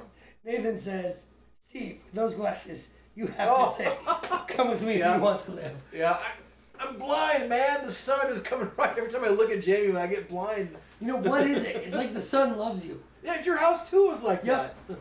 We set up this big awning, which has died because of the wind. But we set up this big awning, and still the sun would start to move down, and it would find that space, and Just right in my face, man. laser. I'd be sitting nice and cool in the shade. Steve would be dying. Well, I think we're gonna take up Bill's offer and give him some shameless push for his garage, man. Bill's garage. And Garage. we'll put a big hop leaf on it and say Bill's garage. To try to cover this is bloody window behind us, man. This time of year it's just bad because the sun just goes right through the window into my face. You get the 4 thumbs up from Nathan. Come with me if you want to live. Well, I got a new job, I do. and I make more money now. Yeah. So maybe we can move forward on this Prudio thing. Build something in my basement, permanent, with like nicer acoustics. Sure, Because man. we listen to our replays. It sounds like an echo. Because we're in a garage. Yeah, but that's the charm, I mean, I bet Bill appreciates the garage because Bill's garage, right? Those garage. But yeah, the rest of us, it's like, it sounds echoey and stuff, Yeah, it is what it is. The song doesn't sound echoey. It sounds amazing. Oh man, kind of semi off topic. I bought not just earplugs from West Tone, wherever they were, because they're not molded in my ears, but they're musicians. They're supposed to be musicians' earplugs. I ordered a set. They had the filters in them, and I got them. Plugged them in. This was a couple jam days ago. It sounded like just a wall of sound coming through there. What do you mean? Like it didn't feel like they were. I mean, it felt like it was attenuated compared to like not having them on, but I couldn't discern anything. You know, with these earplugs. I'll show them to you later. That's really weird. Talking about acoustics and sound made me think of that. I was just like, wow, this. They were only like Mine were $200 and something dollars. well, mine were 168 or something. This was 2012. Oh, which means it's probably like 368 now. Yeah, you're right. Inflation and stuff. Anyway, the point is, I wore these earplugs for about 2 songs. I'm like, nope. Put in my old foamies, which obviously aren't very good, but they attenuated just fine. Well, the problem with the foamies is that they'll really kill the high frequencies and the mids. And the bass frequencies, because they're so powerful, they just pound through. Yeah, the worst bass frequencies were the Mickey Mouse ear kind. At one time we were jamming In my basement. in his basement, and that's all I heard was just woo, woo, woo. I was like, nope, this is not gonna work, man. I'd rather listen to the guitars loud and the drums loud than not hear anything at all, you know. Yeah, those. It should be any audiology person. I'm thinking about taking Timo and Jaime to get some. Well, the place here in town on Midway, I called them and talked to them. I was just trying to get some general price, and they kept pushing me to make an appointment. I'm like, I don't want an appointment right now. I want to know what the general cost of these earplugs would be. You know, if I went through you guys, kept pushing an appointment. So I was like, you know what, F off. And I went with Eargasm. Eargasm, yes. Eargasm is the name of the company. Went through them. Which I think these earphones would be, or these earplugs would be fine at a concert, but not at a enclosed space with guitars and drums that are really loud, you know. So my earplugs, you can get different pads. I think at 15s, you can get like 5, 15, and 33. Yeah, dude, the decibel reduction was supposed to be like 19 to 20 or something like that. 5 or something. You just had a really weird frequency response, huh? It was just I put them in, and I could hear everything clearly, like all the conversation, but it was definitely lower. But then when we started playing, though, I was just like, oh man, just everything is just like a wall of sound hit me with these things. But it wasn't loud; it was attenuated. But it just didn't. I didn't hear any clarity. There was no clarity between the instruments. It might be because I've seen where you rehearse. You know, that's not exactly an acoustically perfect space. No, I mean it's a little bit bigger than my garage, but that's what Vic said. The bass player was like, yeah, probably because you know the sound has nowhere to go. It's like you're hearing accurately what is in that space. Yeah. I mean, like that's a possibility. It's like the earplugs are actually doing their job properly. It's just Right. that in that space. Everything's so loud because it's so enclosed, you know. Yeah, it's just because he's right. In a small space, you put a 5-piece rock and roll band, not even a metal band. He's like some bubblegum rock band in this garage. Well, you know what I mean. I'm just laughing at bubblegum. Well, I mean that's the term for it. It's like no serious hardcore lyrics, you know. Me and Mary Jane having fun. We went to the park. We had ice cream. Yada yada. Bubblegum rock. Just what? You guys know bubblegum rock. Yes, bubblegum rock. Somebody back me up on this. Please, somebody back me up now. Point being, a non-heavy band, Right.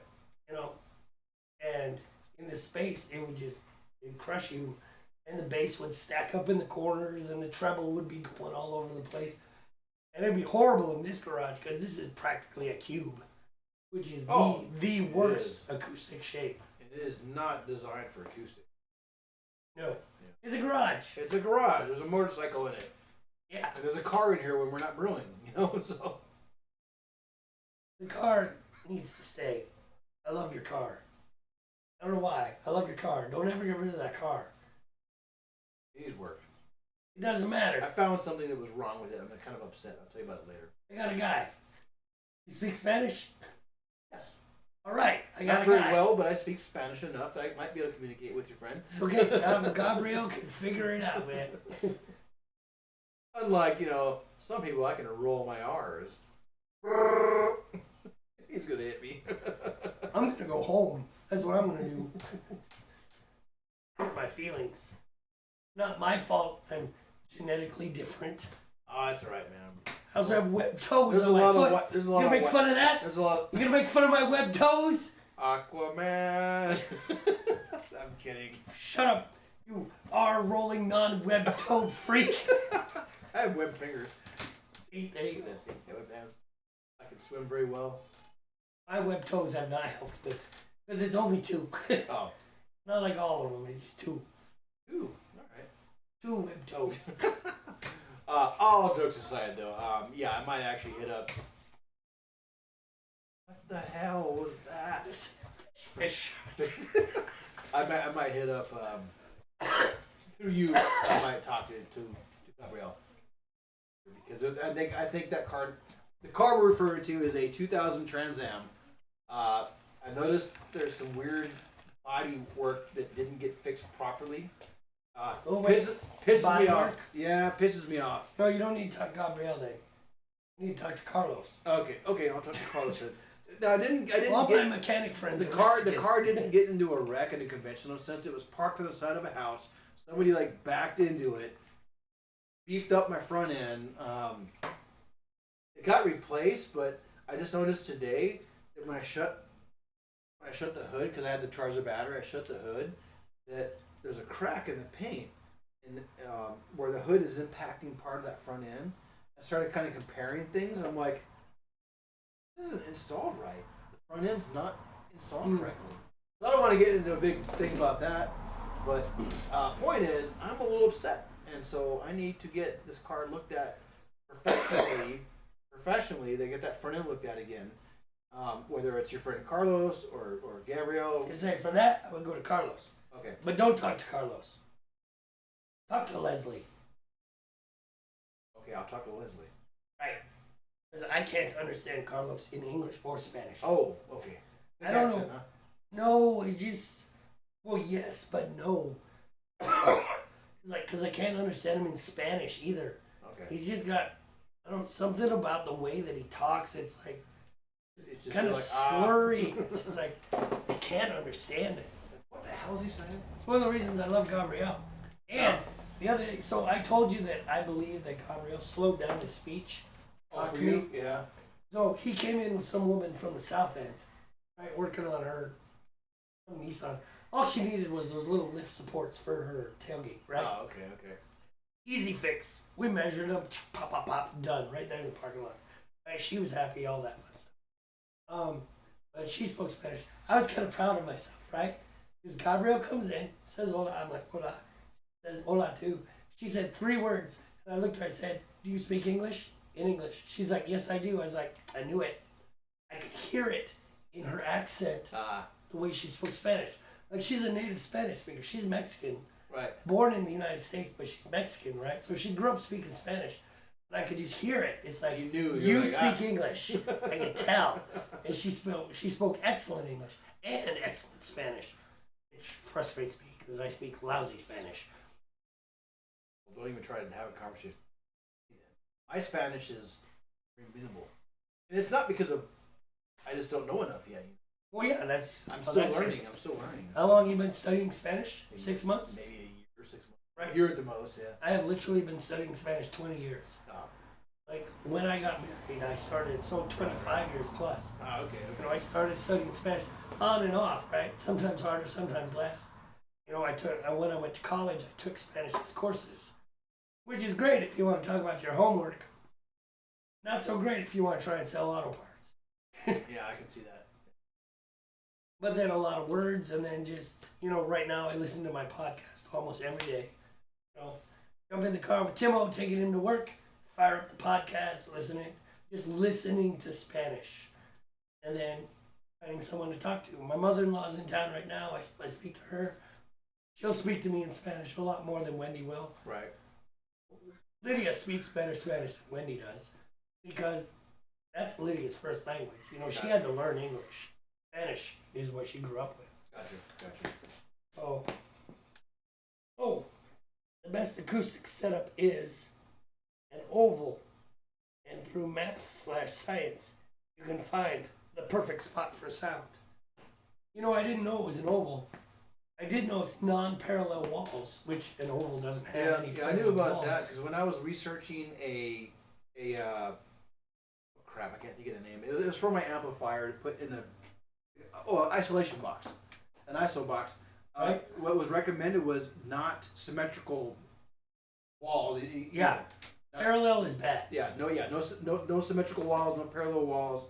Obviously, you'd have to have a rectangular outer shell, but you could fix it inside to where, you know, the speaker says here's a speaker. It was not hitting symmetrical and parallel stuff, you know. Well, I liked our setup was just random pieces of insulation shoved wherever we could get it to sit. Yeah. That was beautiful. It worked, man. Actually, it did. I think the first tone was better than the second tone. What I mean by that was when we went and re-recorded that one little section. I don't think the tone was quite the same. Our guys. Our guys, We need to make a movie, The Quest for Tone. it'll never end. Yeah. To be continued. So that's nice because we can make lots of little short movies. 5 minutes long. We found this breakthrough, but it's not the end, you know? Actually, it'd be kind of fun. You know? Lots of driving, maybe some battle sequences just for fun. Find an amp, fiddle with the knobs, play a really cool riff, and then at the end you're like, no. And then to be continued. That's not it. And then the next little movie, and then a little 5-minute movie, same thing.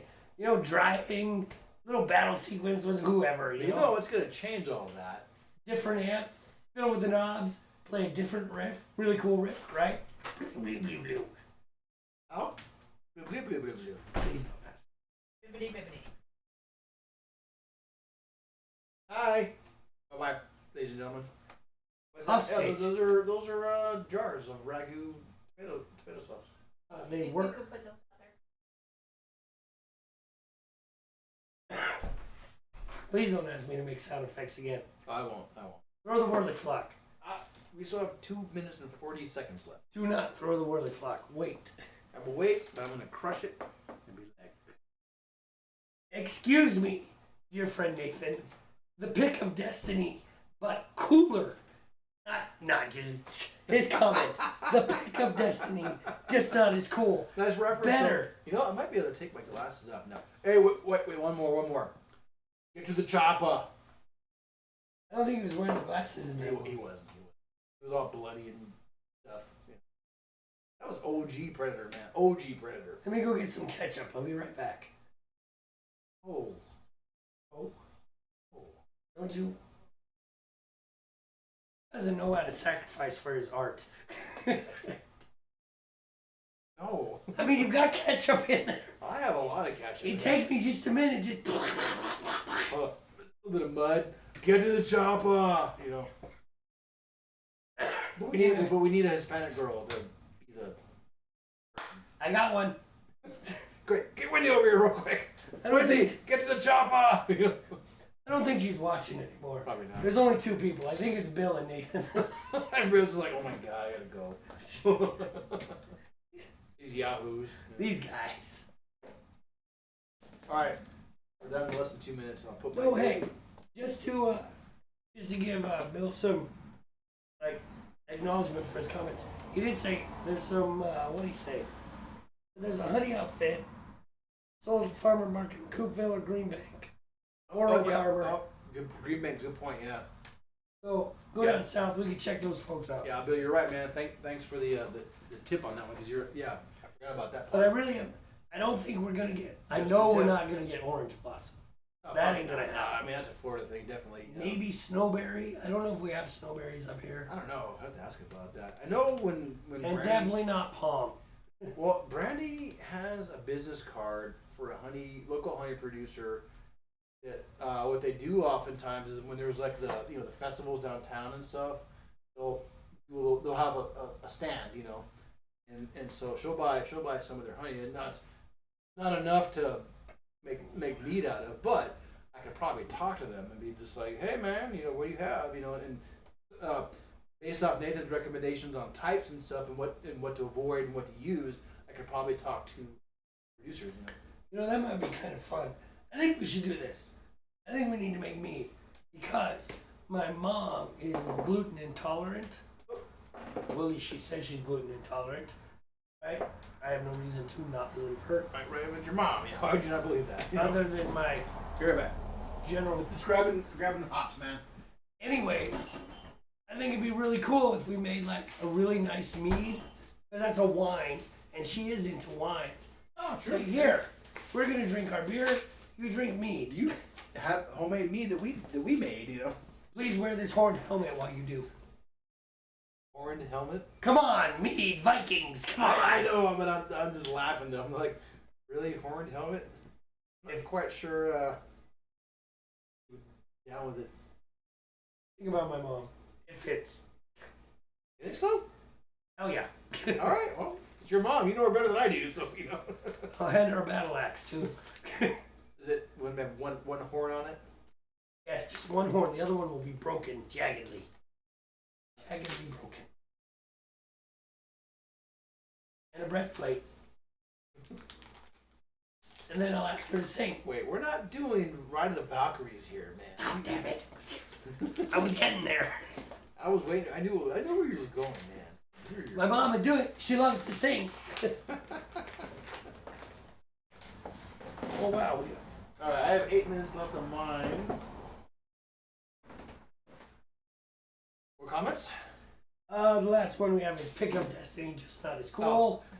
Absolutely wrong. More cool. I like Jack Black's, It's but not the pick, it's the tone of destiny. the tone of destiny. I just think we Tone Quest. Like EverQuest, Life Quest, that quest. Oh, man. Tone Quest. As a guitar player, electric guitar player, let me clarify that because an acoustic player, they matter because I mean tone is important, but it's less important to an acoustic player than it is. Well, with an acoustic player, you buy a good guitar. And you get the tone you want. Yeah, Right. totally. And it's just, I mean, there are tones, but usually it's like brighter, darker, warmer, crisper. Right, based off And of then you wood, buy, yeah. and it's like the faceplate, spruce versus cedar versus this. Right. And you buy the guitar you want, change your strings. That's about as much as you can do. Now, in my world, as an electric guitar player, it's just like these pickups, this amp, these tubes, this pedal, this plug-in, this solid-state amp. There's just so many different ways you can go. That diode, this impulse There's response. so many different ways you can go to try to dial in a tone. It's almost over. Overwhelming. How are you so aggressive? We haven't touched you. And we didn't move the door either. But it's not bad. It's not, maybe overwhelming is not the word, but you're just like, holy cow, where do I start in a sense? Oh no, the word is overwhelming for me. All right. Totally overwhelming. Well, you find a baseline. You start with something. Wait, 2 S's or an E? Baseline. E. Be here all week. Find a baseline, and you go from there. Right. And now, someone can really overthink it too. Be like, well, what do I start with? Do I start with a Marshall? Do I start with a PV? Do I start with a Mesa Boogie, XYZ, whatever? It doesn't matter. Find one. What? Squire. No, I'm talking about amps. Guitars. Oh. I don't think Square makes amps. Wait. Yeah, Great makes guitar. Amps, I know. I mean, I'm just being an ass. yeah, Crate makes amps too. In fact, they don't make terrible amps actually. Even in the solid state world. I had well, I still have it. I need to throw it away. It's garbage now. I mean, it's just shot. It's got like the channel switching. It's got a lead channel and Probably over time, it probably corroded, man. oh yeah, More than likely inside, 1993. Yeah. So that's like what, 30 years old? Yeah, 31. Electronics don't live that long. Yeah. Ampeg made a head, guitar amplifier head, solid state head. It was used in a lot of hard metal records. Point being is, solid state is not always something to frown at. Fine, like you mentioned before. Oh yeah, that's the. You work with the work knobs. those enough, knobs. You tweak it in. Sometimes a solid state sound is what you're looking for if it's the right kind of amp. I'm not opposed to solid state because I've had solid state before. Mm-hmm. I use IR sometimes when I'm working. Which really, when you think about it, is a solid state. is solid state. Even if it's emulating a, tube amp, it's still doing it via solid state technology. Well, there's even a lot of amps now. They're called modeling amps, and they're full on. Some of them are full on heads, like you have on a stack. Some of them are combo amps. But you can literally hook it to your computer, download IRs. IRs are something responses. Impulse responses. And what they are is they're signals generated by amplifiers, whether it's a tube amp or not, and they're stored in a sense, and then the technology of the amplifier you're playing it through can replicate the sound of that amp. That's what it is. It analyzes all the really, characteristics. I think it's beautiful technology, honestly. It's amazing. Because you can, where these things come in handy is, if I want to play that Marshall, I don't have to have it cranked up where it's moving the cones. I can get the same sound through the IR at bedroom volumes. Mm-hmm. No, I know exactly what you're saying. You're absolutely right. Yeah, technology is really cool. It did, we had to hit at least 24-bit to get there. Yeah. 16-bit was not getting us there. Well, I think I mentioned it last night. We were hanging out having a beer. A device I'm not. I want, but I'm going to wait a little bit. I want to get it eventually. It's called the Quad Cortex. It runs. It's all running off Sims and IRs, man. 100% programmable. Animable too. It's just like this thing, because I'm not interested because a big name used it, but I know some big names have used it, so that tells me, like, okay, if they're willing to use it, then it might be okay. Yeah, if you use it when $1 million is on the line, yeah, it's probably okay to use. But I'm not going to use it because XYZ band used it. Right. But knowing that they did, it's like, okay, well, they trust it, then maybe in the future I might be willing to trust this device. It's about $1,500 for this computer. He says what it is, a computer. But it has multiple foot switches on it, and a touch screen. You can literally program it with your fingers. I'm really close away. I have 2 minutes. What do you think? We say goodbye. Yeah, might as well call it, man. All right. Hey, Bill, Nathan, thank you for hanging out. We know it's them for sure. They're not 100% sure, but either way. But you guys, thanks for hanging out, putting up with us. The people who have left comments are Bill and Nathan. The advice is definitely appreciated, Nathan. I'm not with the mead, man. So thank you. We're totally gonna do this, by the way. Yeah, we're gonna do mead. Bill, if you're still with us, no shit. Let's talk. Collaboration. That sounds like fun. Yeah, I think it'd be fun, man.